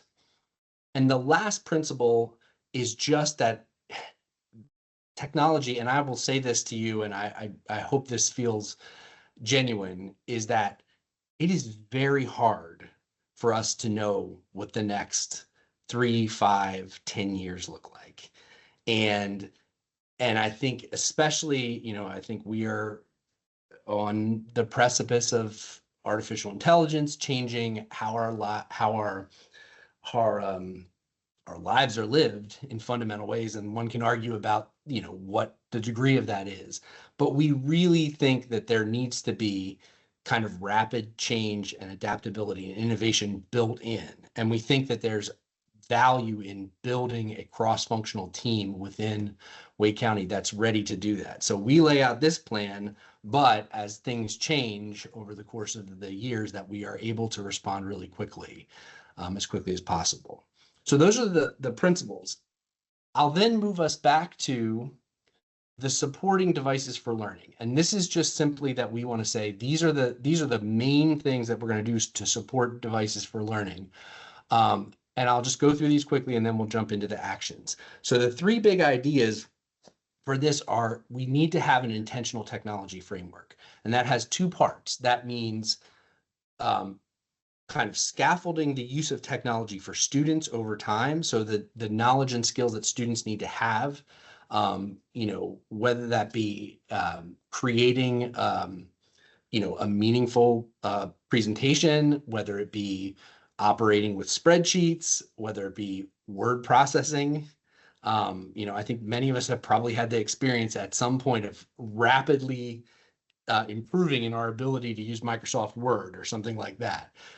So we want to think about what students need to know and be able to do with devices, and then what the high leverage teacher practices are. So one of the things we want to put into place is that technology framework, and then we want to have the professional learning and educator support around that to intentionally apply that. And I think one of the things I would say is, you know, in a district this size, there are amazing and innovative uses of technology all the time. And I think there's a lot of value and a lot of momentum amongst Dr. Hill and her team to think about how we provide that structure and framework moving forward. And the last part is simply related to the 5th principle, which is just, we need to have a rapid change incubator internally. And this would be a cross-functional team that, building on, I think, the collegiality and success of the academics and technology, combining centrally, we also want to bring in teachers and school leaders to highlight the innovative learning first applications that are happening, to stay aware of, you know, tools or practices that show compelling evidence of helping students learn. Or the opposite, right? I mean, I think I think things that are not working successfully. But we want to build that team and a constant structure and habit to say we'll return regularly to think about our approach. So those are, I'll talk about those in the timeline. The last part of this presentation that we want to go through before we get into the timeline and questions is just actions that that we are going to take, and then long-term options for consideration. So these are, I think, things that we feel like are responsive to, you know, that second slide I talked about the environment of ensuring that we have access to the right devices, and that we are also operating within a tight situation in terms of budget. So the first one is, and I think we heard this from the board, and we also heard it from the field, that we want to consider classroom sets and take-home policy. So the current practice is that pre-K2 devices are classroom sets. So they're not sent home with students, K2, they're just classroom sets.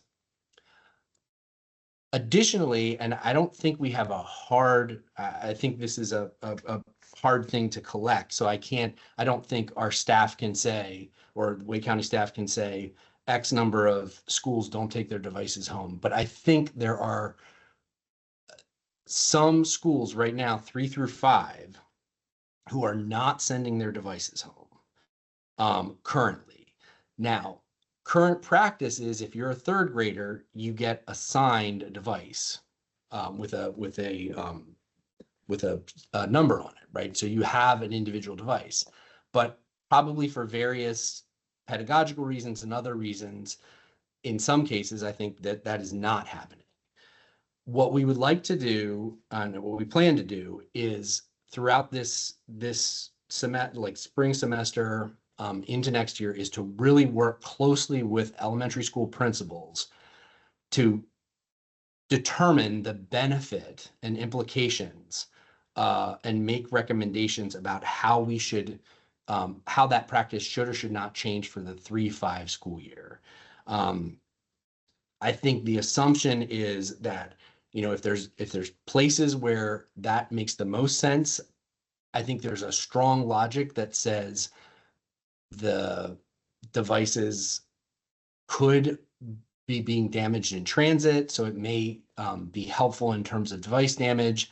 But at the same time, we also want to be sure, you know, if there are students with IEPs, for instance, who require devices at home, there would probably be exceptions that we'd work out. But I think we have enough evidence to say that's something that we want to consider, and that it might have positive long-term impacts as long as we sort of work directly with the schools to figure that out.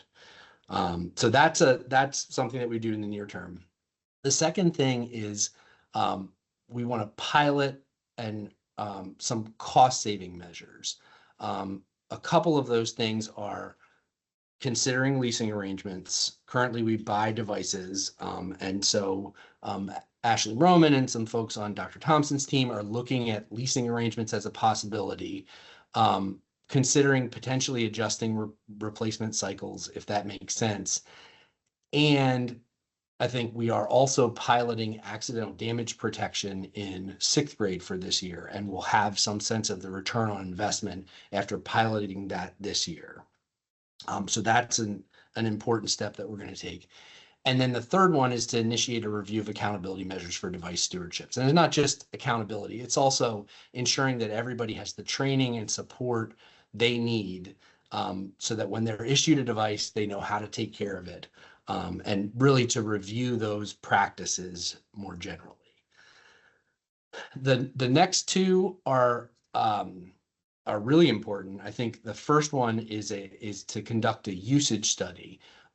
So we have some tools the folks on technology have some tools to look systematically and analyze where and when students are using devices, disaggregating that data, and using that to inform our strategy moving forward.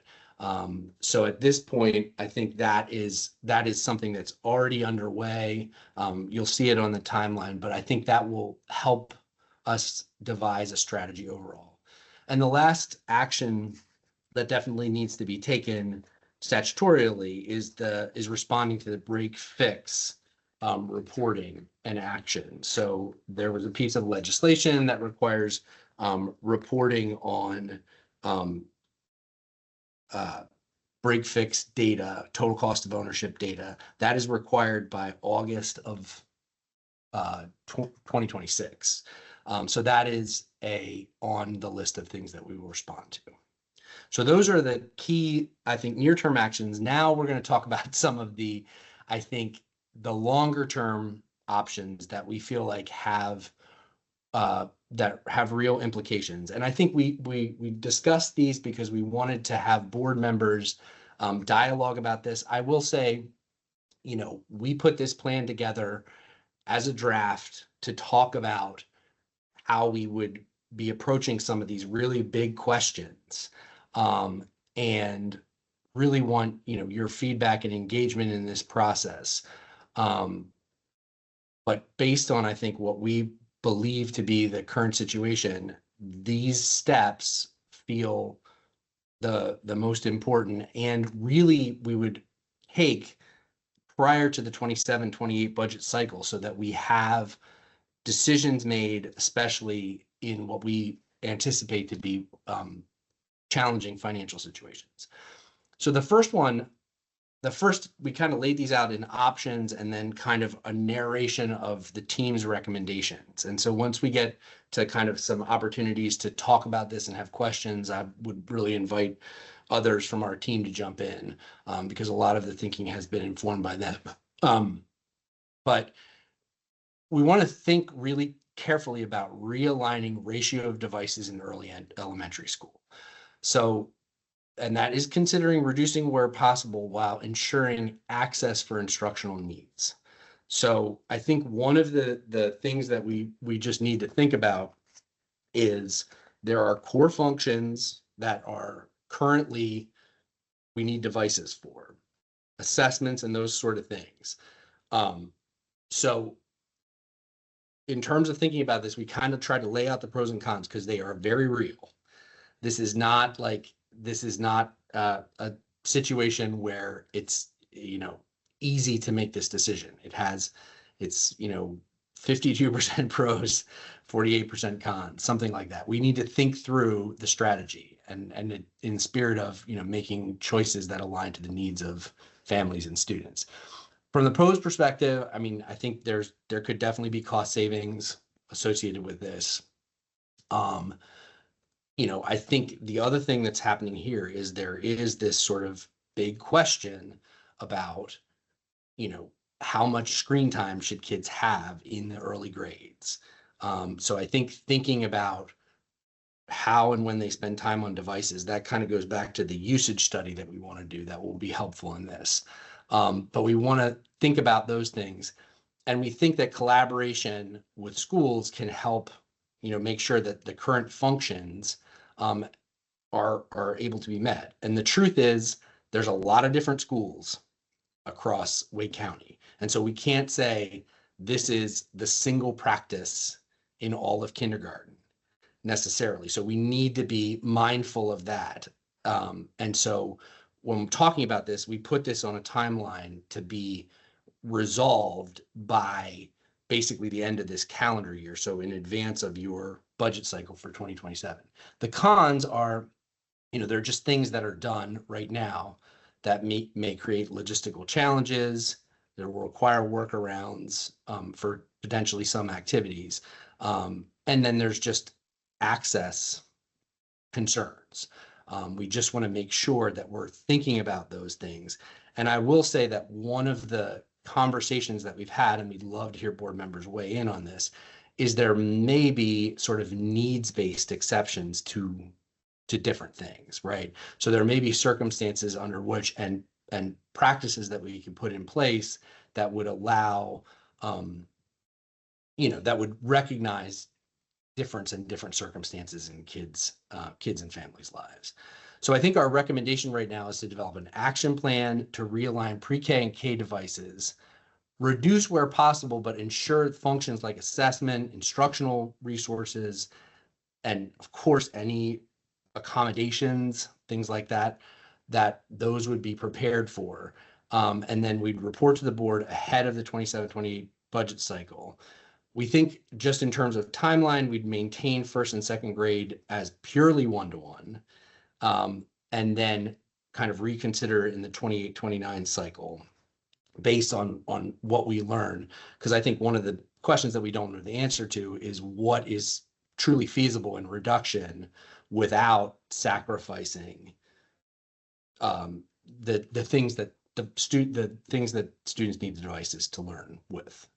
So that's a big and complicated one. We'll be excited to have a discussion about that. The second one that we want to talk about, and this I think is a big shift, and it is to the option that we wanted to consider was instituting a formalized bring your own device policy. So this was something that I think in at least some of the board feedback, and I certainly don't want to speak for all board members, but we definitely heard this in the feedback that, you know, there may be cases where students are bringing their own devices and that may be okay. And we know that to be the case. We know that there are kids who, you know, have their own computer and choose to bring that computer to school, probably middle and high school. And that may mean that the school issued device does not get cracked very often. And so the question then becomes in this is the student would bring their own district approved device. We're not talking about cell phones. Just want to be very clear about that. We're talking about it would be a learning device that would meet criteria that the district sets. And then if the family chooses, then the student would not be issued a device, which then of course frees up other devices for other purposes. It potentially reduces cost as well. And it is responding to the current practice. So the pros are, you know, I mean, kids are bringing their own devices. That is, you know, maybe increase their sort of sense of responsibility for it and care for it. Some students are already doing this, right? Some students are definitely already doing this and also being issued a school or issued a district device. And it definitely could potentially conserve resources and lower costs. If you just think about it in high school, Wake County has 40,000 kids in high school, I think. You know, if you think about, you know, and we obviously can't predict what the uptake on this kind of thing would be at this point, but you could imagine significant ability to redirect resources to other things, depending on how many kids choose to do this. The cons are also significant. You know, access issues. One of the things that we do think will be the case is there will be, you know, challenges of managing different devices, different formats and appearances, potential different functionality that's potentially already happening. I don't think we have any evidence that we're hearing a lot of complaint about that, but I don't think we've collected that data specifically, but certainly the devices would work differently. Currently, district issued devices are required for state testing. So, you know, if you bring MacBook to high school, you can't take the state test on that. So we still would have to figure out the logistics of that. And then, you know, there's some, you know, complicated situations about, you know, bringing your device to school and the sort of, you know, if a device is damaged, that's a personal device, and that would require policies to be set. And then one of the very, very significant challenges is that centralized device management will become very complex because the district cannot reasonably support the range or the entire range of devices that would come to school. We'd set parameters, and we'd have to have policy around that. So I think our current recommendation around this is that this seems like something that we'd want to explore. Obviously, per our the slide before, we're thinking that we want devices to continue to be one-to-one in the near term, but that we would work over the course of this year, thinking about the 27-28 year, to develop an opt-out policy, a set of family commitments, and computer requirements. So device requirements that would allow a student to bring their own device and not be assigned a district device. I think one of the things that the staff is very much committed to is there are some examples of other districts that are doing this, that have their sort of requirements in place, and that it is a thing that we can explore over the course of the next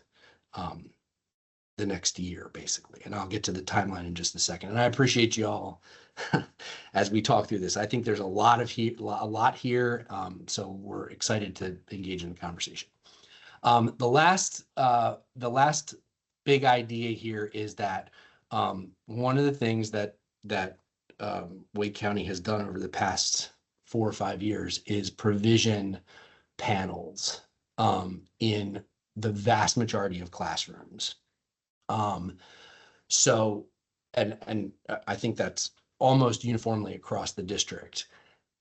And I think one of the things that we are proposing here is that we ensure that the panel usage, that panels are provisioned for the classrooms that need them most moving forward. That doesn't mean changing anything right now, but it does mean that we would think through a process for ensuring that where the panel is most useful is the classrooms in which it's most useful. You know, if it's used for second graders and they're gathered around the rug and it's used for that purpose and it's powerful, we want that, but we also don't necessarily think it needs to go in every single classroom moving forward. And so that as well could have some cost saving implications. All right, we're almost at the end here, and then I would love for us to move into conversation. Appreciate everybody's, sort of attention. This is complicated.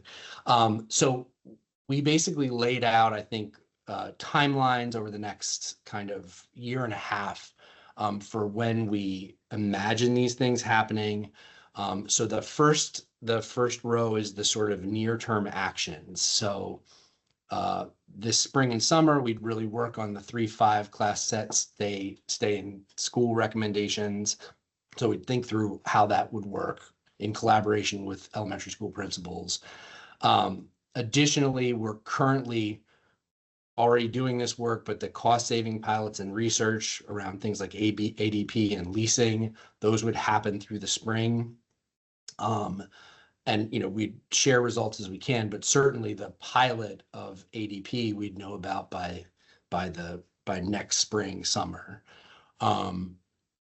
We do the usage analysis over the course of the next year to sort of see where we are in terms of device usage across the board. And then we'll have to do the break fix reporting by August of 2026.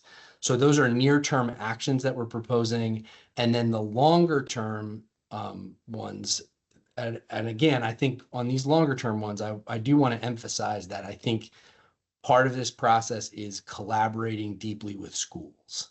And I think it's helpful to lay this out. And I think we want to also recognize that, like, as we do this collaboration with schools, we may these things may take on a different shape. We may find a far greater appetite to move quickly away, or we may find that there are real challenges to that central principle of ensuring kids have access. So pre-K, K, overall device realignment, we'd be doing that planning in advance of the December 2026, the sort of budgeting cycle. The Promethean board or the panel, based on needs, we'd be doing that planning such that can take place and be implemented moving forward. We're not talking about removing anything, but we are talking about changing the practice moving forward.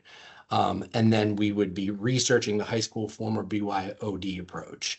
So we'd be going through the process of especially talking to partner districts, figuring out how they're approaching it. And then we'd have a sense, I think, moving into the budget cycle of potential likely implications. And then I think the things that I talked about just in terms of support for devices, we just really want to make sure that technology framework is being worked on. I know Dr. Hill and her team are already doing that.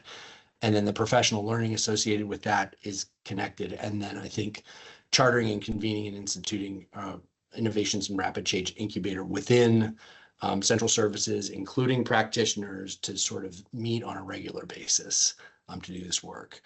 So I think that was a whole lot. I want to invite board members. I think this is intended to kick off a really systemic kind of approach to this process. I think we want to think about it as a plan, do, study, act cycle. So we will learn things as we go along the way.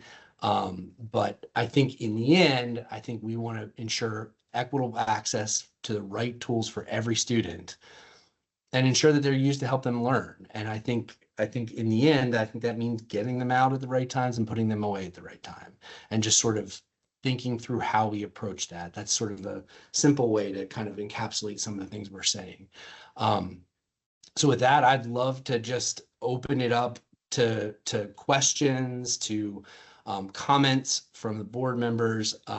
I will say that I know I'm joined by other folks on our team, so I would encourage, I certainly don't want to be the one answering all the questions. And I would just say, in the spirit of this, I think we push this forward concretely in as much as we feel like putting a concrete plan in place is helpful to become in dialogue about the things that we're going to have to make decisions about. So with that, I'll turn it back to the chair. Oh, you're muted. There we are. Thanks to everyone for putting this together and for diving into this and allowing, the board's feedback to be a part of this presentation. I can assure that this will not be the last time we'll have this discussion. It'll be a in-person discussion for sure. So we can also hear from the public with this. But I'll just say that, devices are not replacement for hands-on teaching and learning. I think the pandemic forced us to move in this direction. And so now we have to think through, how do we reassess long-term and ensuring that we are preparing our students for the 21st century.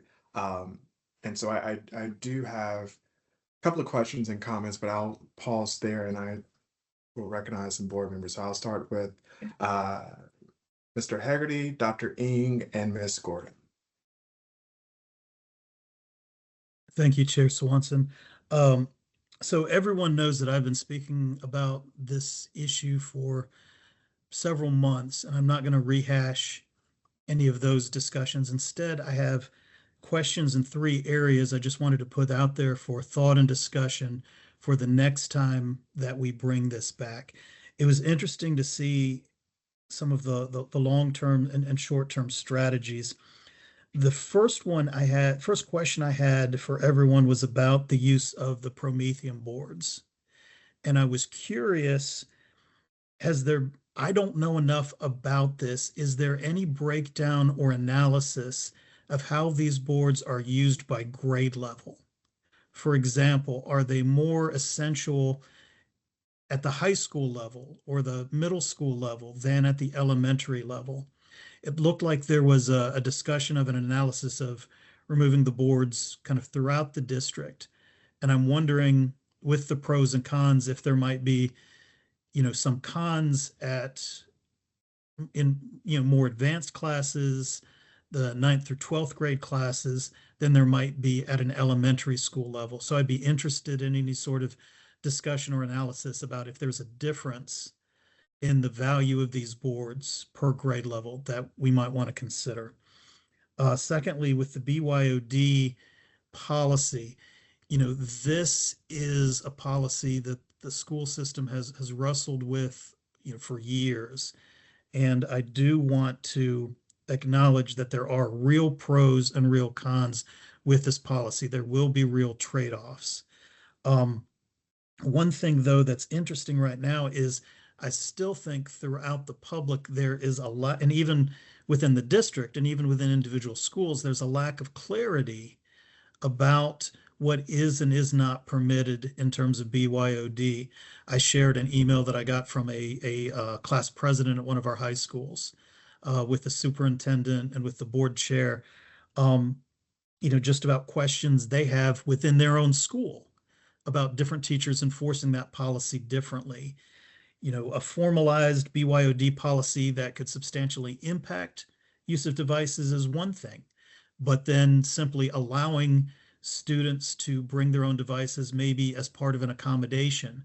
Maybe there's an app or a software tool they need as part of a health plan or 504 plan, an IEP, that might only work on Mac, right? As opposed to a Google device. There's a lot of gray area there to explore. And then finally, the area that I've talked about the most was looking at those ratios of devices in those early grades. I'll be honest, I just assumed the devices were the first time they were provided were kindergarten. I was not aware that there were pre-K devices.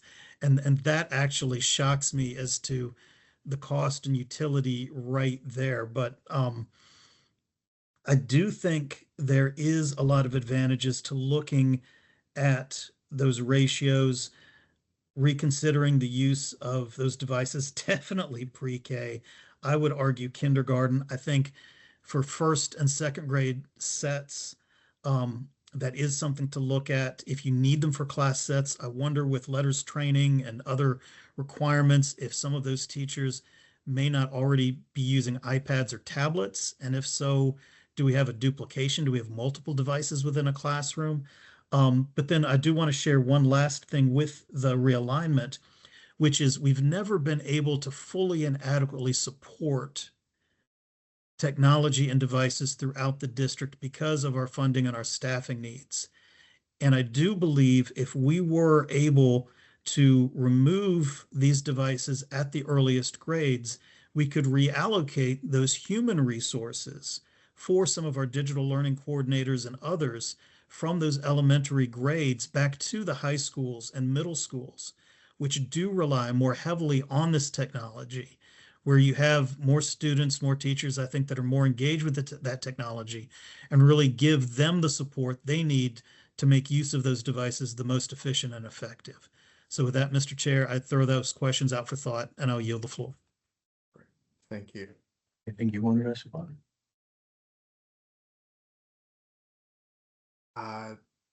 Dr. Ng? Actually, pretty good. Actually, Dr. Joe was next, I think. I know it's different on here, but I'm doing a list of Oh. what I'm seeing on here. So my list is different than what's happening Oh. on Okay. Teams. As long as everybody gets a turn. That's what I'm Thank you so keeping much. notes. Thank you for that very thorough and really, I think that the presentation really reflects some deep thoughts about the issue, and I really appreciate that. One of the things I keep thinking about when you were making that presentation was, are we using the technology or is the technology using us? And the device, you mentioned about, are we really focusing on the number of devices, or are we focusing on use or the understanding use and understanding responsible use? And I think that's something that we're going to have to contend with. And I appreciate also, talking about kind of all the facets of the pros and cons. I think there's going to be a lot of issues that we have to navigate through, and bringing devices from home is certainly a good way of alleviating some of the financial pressures for the county system. And I really, look at, the Wake County school system is not the end all in terms of navigating our children to the 21st century. I think that, I think the students are understanding technology more than we are, the grown-ups are. And the variable access to devices is certainly something that we have to, do a deep dive in. And but certainly there's going to be a lot of people that already have devices, and having them be able to bring it in is going to be helpful to our achieving some fiscal responsibility. So I'm going to be interested in hear more about it in the coming year, and helping with bringing this to a solid plan. So thanks so much. Thank you. Ms. Gordon? Thank you, Chair Swanson, and thank you for this really informative presentation.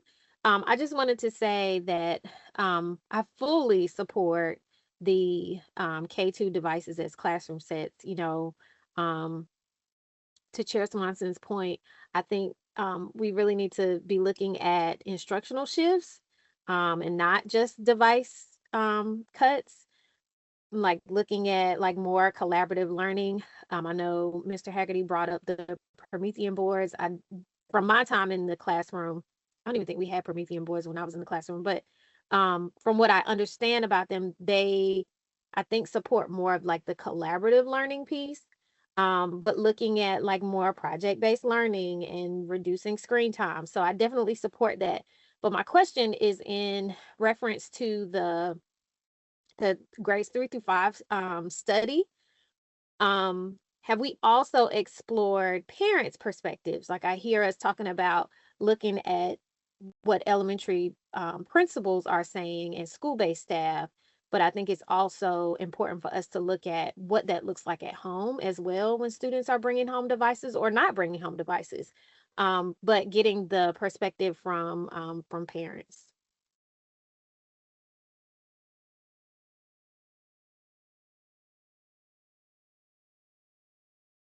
But I will just say, just briefly to that, I think that would be part of that study is, I think one of the challenges with this is like, until you get down to an actual proposal and ask about the specific proposal, you sort of operate in generalities. So I think in doing that 3 through 5 study, I think there would be a very clear question that would go home to parents saying, there's actually a lot of interest in thinking about, is this the right thing to do?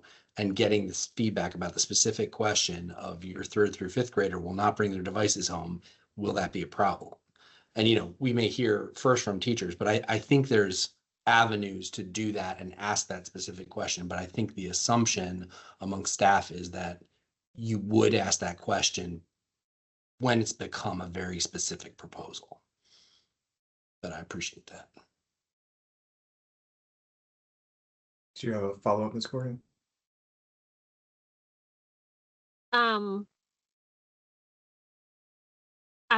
I want to make sure that I understand. Are we doing the device study to get to the proposal, or are we making the proposal without getting the input from the study? We are doing the study to make sure that Okay. if we actually took this step, how would it impact people's lives? Gotcha. Okay. Thank you. Dr. Drew? Yep, I want to lift up what Mr. Haggerty and Ms. Gordon and Dr. Ng already said. So I want to ask or give feedback really about what kind of specifics I would like to see. I feel like your presentation, rightfully so, focused a lot on the emotional and social impacts of young kids with devices. But I think we need to talk about device use throughout as adolescence and the impact of device use throughout adolescence. I know that the higher end private schools are moving to less device work, even in high school, like realizing the emotional impact of just basically living life through a screen, and communicating only through a screen. And so I want to make sure that we're not leaving out other age groups when we're looking at the research, when we're looking at studies. And I also would like to see more specifics about where some of these skills are taught that you were talking about. One of the things that seems to be overlooked until very late is typing, and touch typing. We just kind of assume that kids are picking it up somewhere along the way, and they don't seem to be. But also, like you mentioned, the organization, we teach kids how to organize their seat folders. We teach kids how to organize their backpacks. We don't teach them how to organize their Google Drive. And then it's constantly like, I can't find this, I can't find that. And even just being able to do future research, and it's so important. But I really want to lift up to what Ms. Gordon said about looking at instructional time and how that works besides just taking the device away. There are some skills, like you were saying, the internal incubator, but we also have to figure out how we're going to teach teachers how to teach the new skills. But because we've got, students who are ahead of the game, ahead of their teachers, basically. But on the other hand, I think we need to make very sure that the surveys we're using are not biasing towards the answer we want to hear. Like some of the questions you asked in the survey that you mentioned about how, like if the devices are doing, are fulfilling the learning goals that they were supposed to, that's a different question than could you have taught this without the device? Could you have taught this in a different way without having the device? And could we have done more inquiry-based learning? Could we have done more interactive and group learning if we didn't use the device? And those are some answers that I'd like to see with this coming up, because I know what my bias is, and I don't want this, I don't want that to totally sway my vote, but I have serious concerns about how much screen time we use, and I don't want it to be that.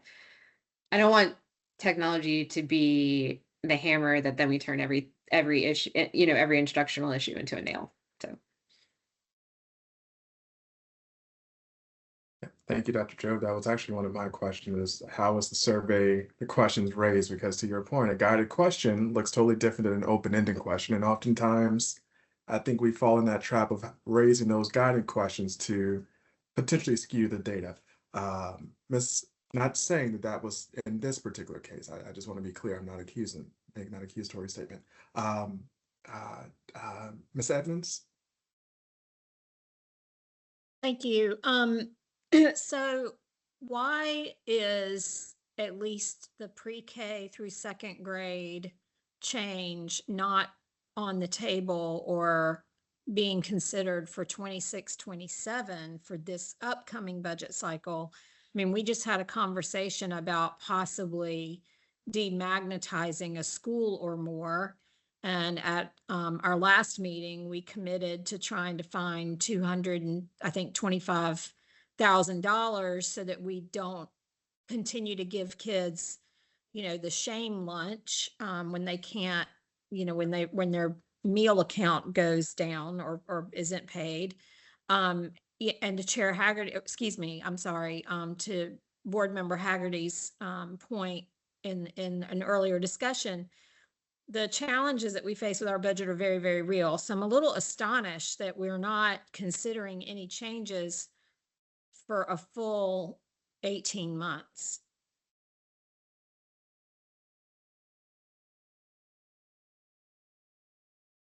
Any feedback or questions? A response to Ms. Edmonds' question?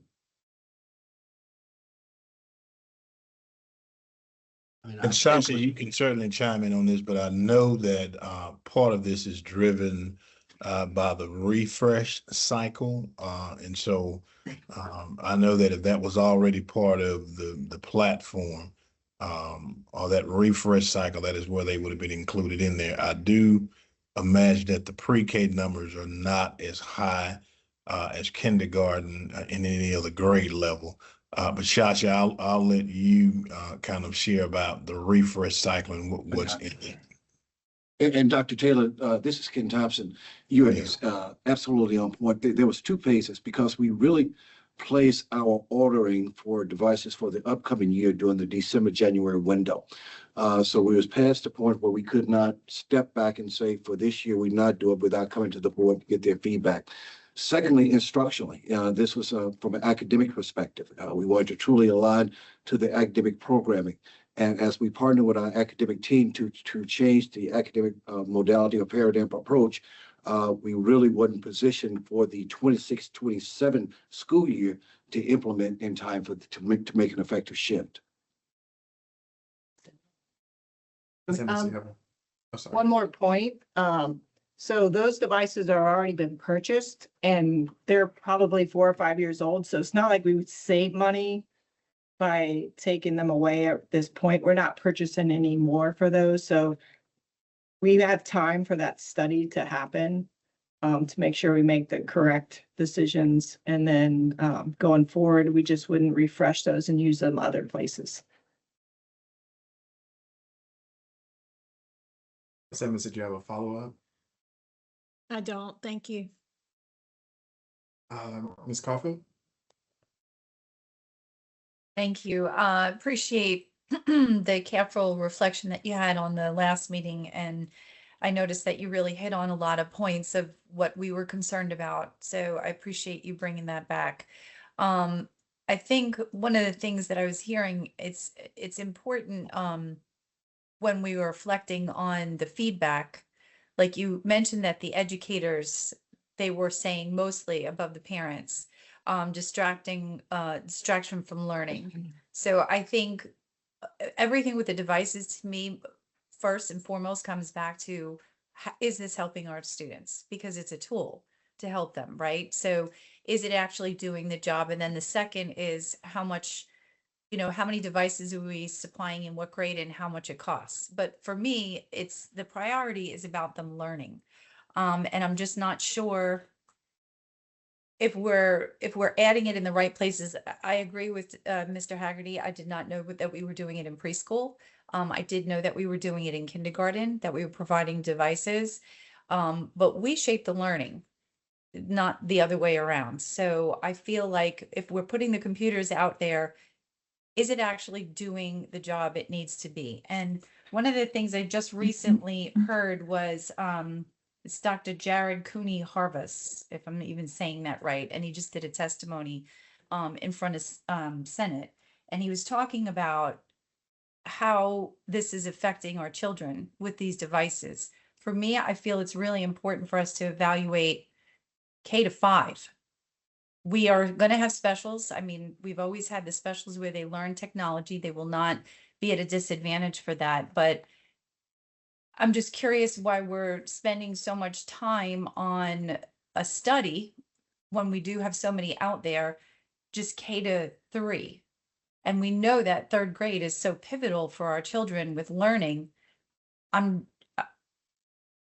me, I would rather us consider K-5. It's not only budgetary. For me, it's more about our kids learning and looking up rather than at a device. I think that they are not going to be missing anything if they don't have the devices. So I'd like to see our kids looking up more than they are looking down. I think the social skills and the things that they pick up from our teachers, it's just historically always been that they're looking up at their teachers, not at a computer. And now we're seeing all these things that are coming out. We recognize social media. We recognize the cell phones. So I think not only would it help us with our budget, but it also help our children. They can advance on the skills with the computer later on. But I think in the earlier grades, I think it would really just be beneficial for us to just take it out of the classroom. And then we won't have one-on-one. We won't have the damage. They won't be taking them home from school. And they'll just be in the classrooms that they need it where the lessons apply. Good.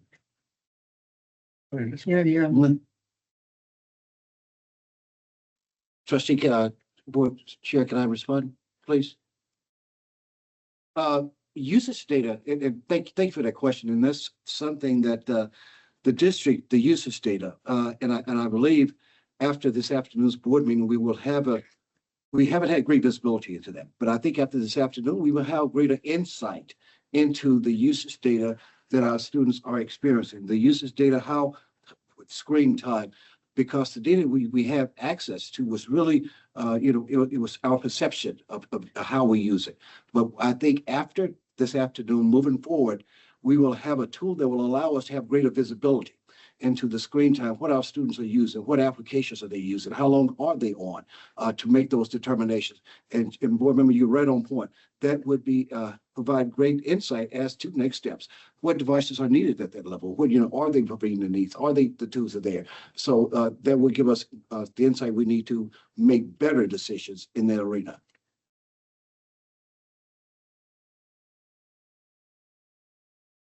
You're muted, Tyler. Thank you. Sorry. Thank you, Dr. Thompson. Vice Chair Hershey. Thank you, Chair Swanson. So I'm going to piggyback on a couple of issues with the timeline. I'm not sure I'm understanding why the idea is to keep one-to-one classroom sets for first and second grade for another 2.5 years. I understand that it didn't impact, we can't do it for 26, 27, but can you explain why we can't move that to 27, 28? And I just want to put some context that we hear a lot about the lower grades more than anything. Was testing, but I don't. And the last point within that context is if we're doing the Promethean board study, we're going to have a sense of, or at least we should, of K-2 classroom use with those Promethean boards. I certainly see them in elementary schools and they're used well. What would be the point of having those and then continuing for an extra year with the full class sets in first and second grade?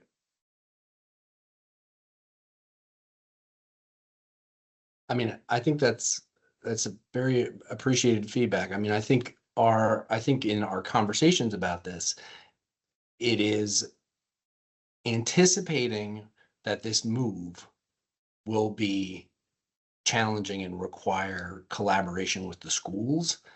And, so I think, the option that we sort of laid out kind of with your feedback in part was just really thinking about the ratios at early elementary generally.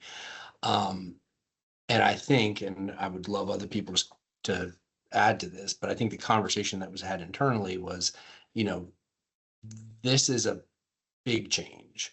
And so to make sure that we do it right, kind of doing it in phases, felt, like the thing that will allow us to have the most ability to learn from that process. But I take your point. I mean, that's part of why we wanted to put this plan out in place. I don't know if other folks want to feedback on that.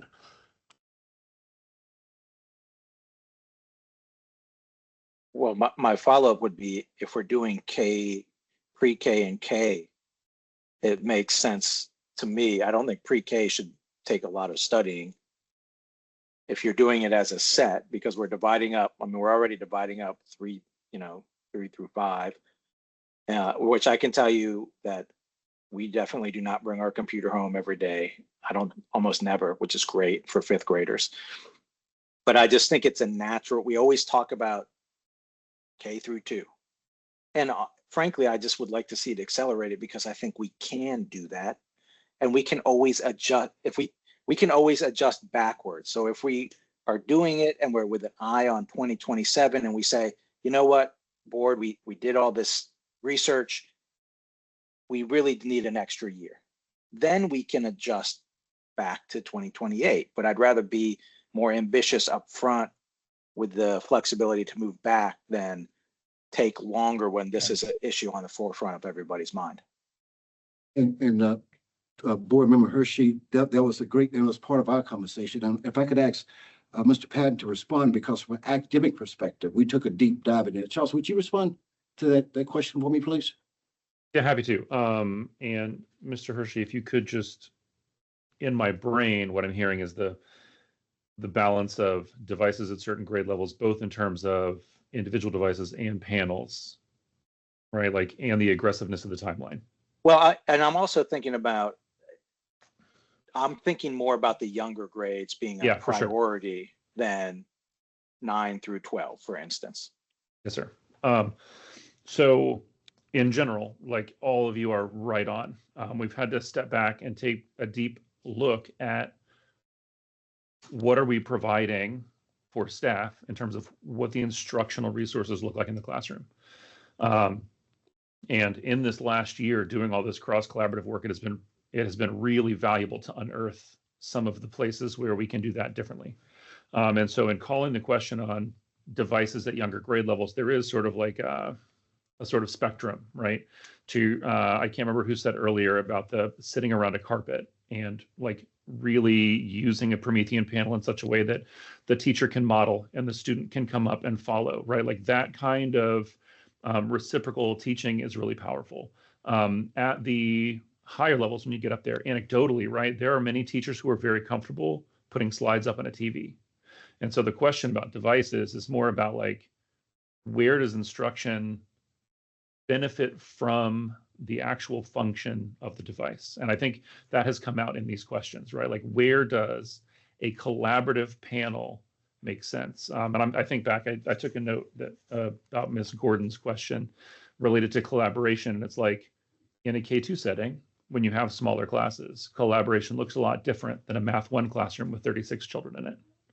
You know, what does meaningful collaboration look like if we're spending money on an expensive panel in that classroom and we're trying to force our way into 36 kids collaboratively working on a panel? Now, that's not to say in Math 1 specifically, we got a lot of modeling we got to do, right? So much of that is modeling what these conceptual ideas look like in space and on planes and with notation.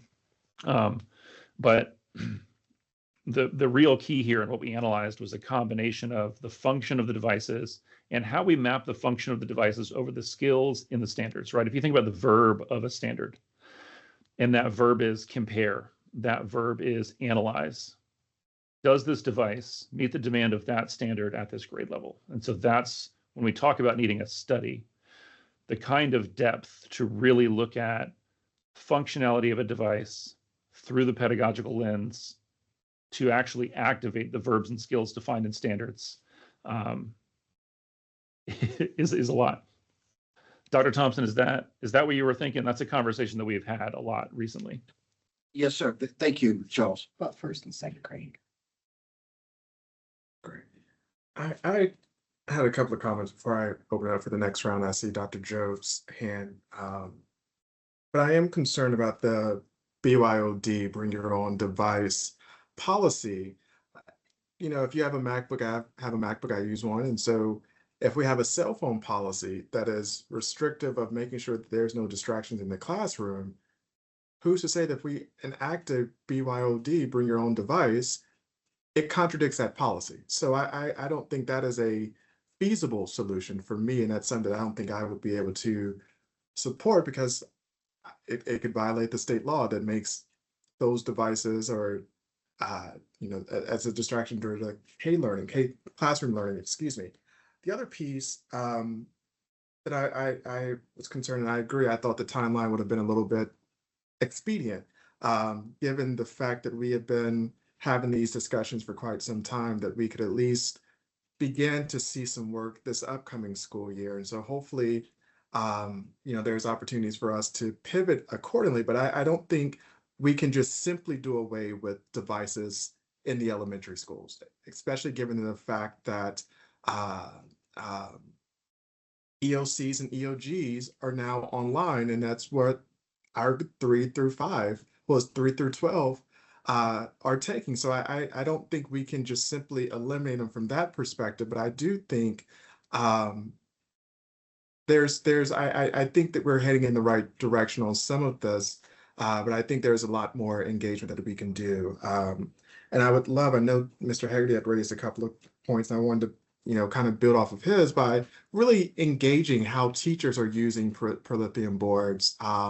I know he said it, I know Mr. Haggerty had referenced looking at it by the different grades, you know, elementary, middle, and high school.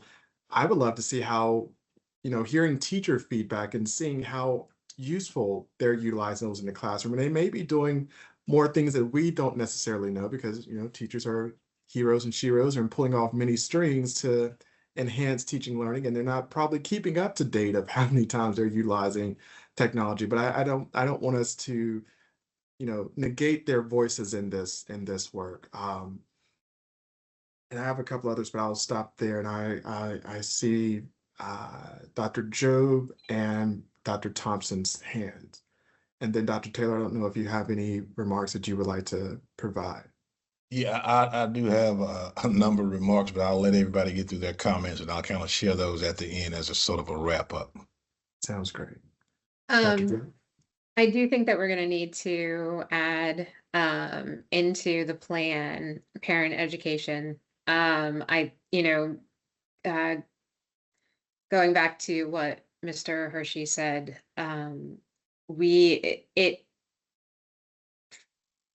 for so long we've been pushed to this idea that the best schools have the most technology.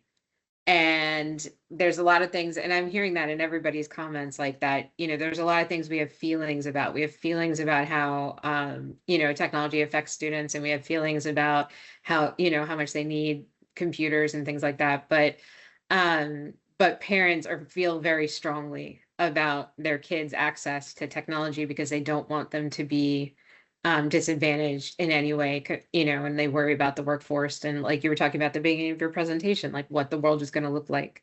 And so we're going to have to, first of all, I totally agree with Mr. Swanson that we cannot like take computers away. I'm much more in favor of a class set of devices that K-5 use than I am about just taking them away or even having a set for the team or anything like that. But I also think we're going to have to do a lot to educate parents about the reasons why we're making these decisions and, and the research behind.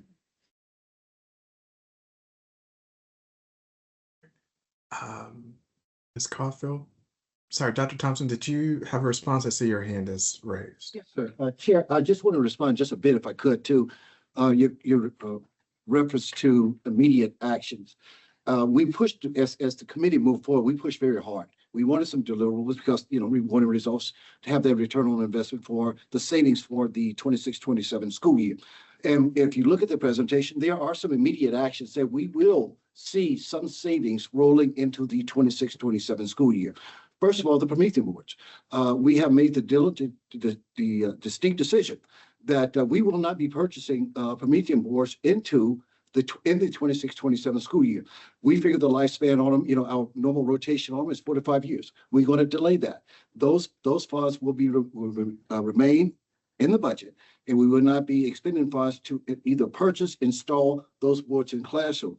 The second one is the advanced protection that we have. Yes, it is a study to determine the return on investment, but we're targeting a huge population, that's 6th grade. To ask me the dollar amount, I will be very hesitant to say right now, but we expect a huge cost savings to allow the protection to be repaired when they're broken, to receive some refunds back on that. And lastly, the rotation or the refresh on the actual devices. The Wake County right now, our current refresh strategy is 4 to 5 years. If we delay that, and not purchase our regular rhythm when it comes December, January next year, there will be dollar savings that we will actualize and see. Kenneth, what is that dollar savings? I would be very hesitant to say right now, but I can confidently tell you that we will see savings rolling into the 26-27 school year. Great. I think, well, I'll just speak for myself. I thought that at least I was expecting to see some plans that would potentially put some pauses on, some structures in place as relates to the K-5, ensuring that either there's a class set only or, something around it. And I appreciate you going into details about, the pausing on the Promethean boards and the refresh. But I just think I was expecting a little bit more, given the fact that we've had these discussions and grateful for the work that has been put forth. But I just don't want it to be the perception that we're just delaying and kicking this can down the road. And so I thank you for that feedback. Thank you. One of the things I would like to bring up is that one of the things that we paused on the area where we would keep the devices in schools for 3rd through 5th is it would increase cost a little bit because we would have to purchase charging cards for every classroom. So we really wanted to do diligence and study, to make sure which classrooms before we did extra purchasing on those kind of things. So there'd be an upfront cost, but in the long run, hopefully there'll be savings. Thank you. Ms. Caulfield? Yes, thank you. I just wanted to ask 2 quick questions. What would be the setback if we did push it along faster rather than waiting a year or 18 months for a study on it? If we were to move it along, and how long would it take to implement? I mean, I know we saw how we rushed because we had to for COVID to get the devices in everybody's hand. I'm just wondering, to reverse it, why does it have to take so long? And then my other question is, have we asked the teachers how they utilize and if they prefer the Corinthian boards? And board member, and that was a key question I'm asked, Mr. Patton responded to that as well. We have not did that full assessment, that full survey of our teachers as of yet. Charles, would you help me on that one, please? Sure. Honestly, the work of the Promethean panels, like this project began, I'm trying to think about how long this has been in motion, because I remember going to the Spring Forest modular campus when I was still an assistant principal at Millbrook High School to go like put hands on the original, like when we first started rolling these out. So this has been a years long rollout. And I think what Dr. Thompson and Ms. Rahman can tell you is we're at a point now where we just got through every school, bringing the classroom up to standard, right? Like a panel in every classroom, which is why I think Dr. Thompson said the thing about stopping. But we do not have particularly systemic way, like we would need to put a survey together to evaluate that. And there are mechanisms to do that. We just met with the superintendent's teacher advisory committee or council in order to get some feedback on digital learning. And we know that there's some nuggets of Promethean panel stuff in there, but it's certainly not a holistic view. But we can work with several organizations within the district to do that pretty rapidly. Did you have a follow-up, Ms. Caulfield? Yes. I was just wondering, my first question was, what would be the setback if we sped this up to remove in the elementary school? Can I just ask a quick question? When you say remove? Well, you talked about how we were going to do Reduction, yeah.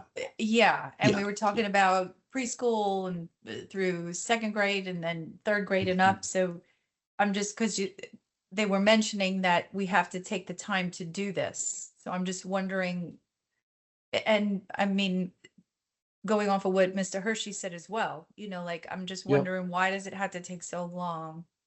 And what would happen if we sped it up?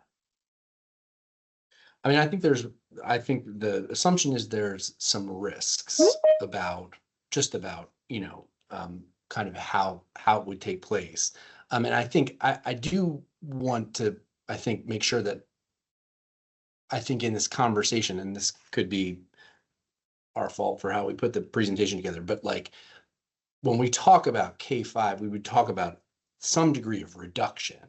Right. And I think to all of the things that have been shared, one, there's the budgetary concern. Two, we're very much hearing the like influence of devices in K-5, but there would be, it would be reducing the numbers potentially to class sets. And I think, I certainly don't want to speak for the staff, but I think we're hearing that feedback on timeline. But I want to be clear that what we're not saying is getting rid of devices. We're saying reduce them and change the influence. I just want to make sure that that's what you're saying, Ms. Caulfield. Yeah. Yeah. Okay. Great. And so Mrs. Caulfield and other board members, I do want to add some of this in terms of the early grades that I do want everybody to understand that is the biggest part is about changing the philosophy of use.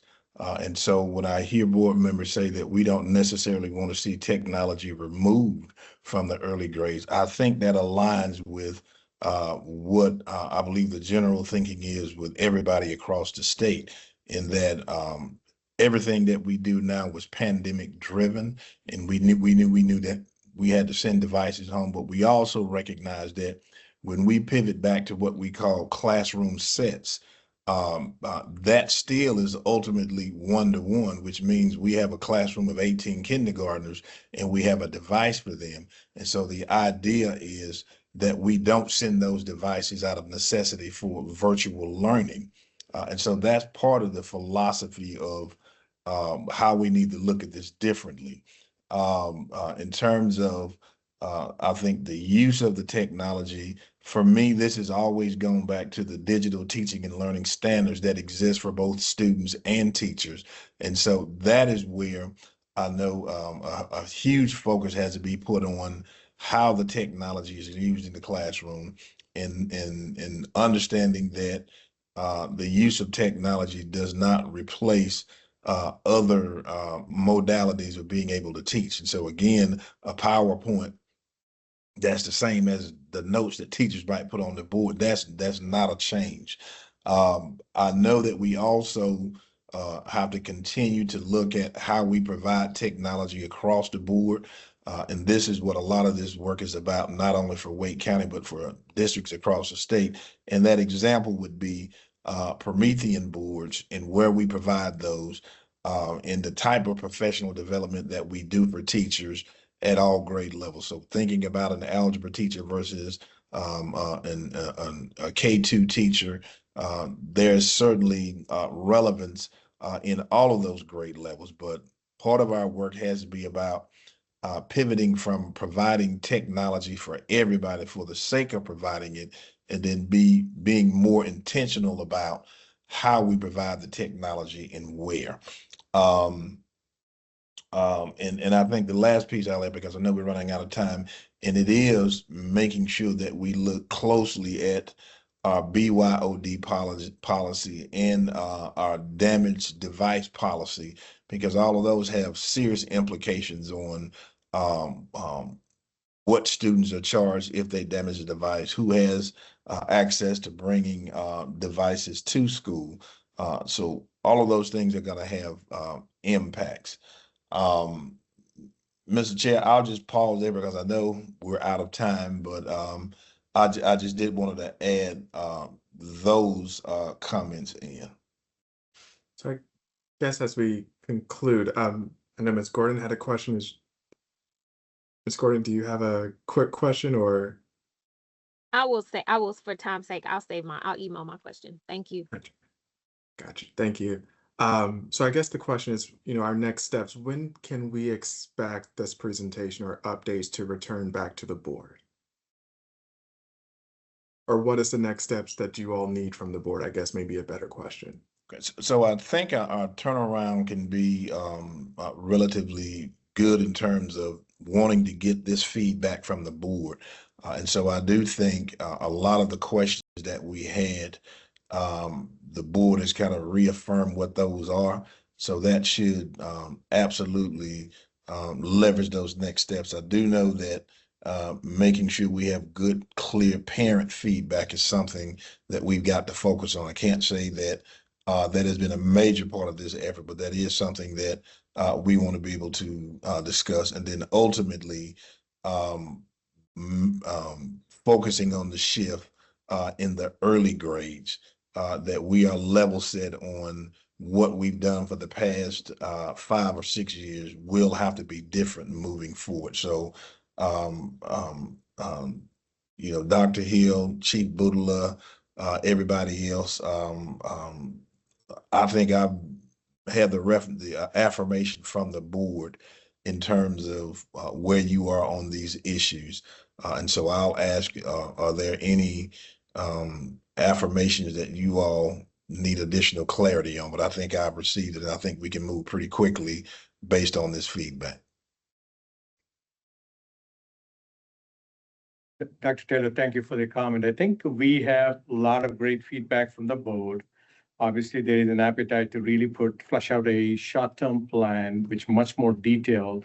Some of the cost savings we were talking about, to really put those details together, and also kind of put a really tangible plan for the long range, but also see how we can expedite some of the things we were talking about. So we can put that plan together, and I will work with the team. Probably we should have a quick turnaround time to put this together based on the information we already have, and we should be able to share that with the board pretty quickly. Thank you. So board members, we will adjourn our work session. We will leave out of this Teams link and join the board meeting link. Make sure you are signed into your Wake ID in order to access the link, which I think everyone is already signed in, so we won't have those issues. So we will adjourn the work session. Thank you to the team for presenting, and looking forward to the next steps in the next phase of this work. So thank you all, and see you all in the other link for the 5:30 meeting.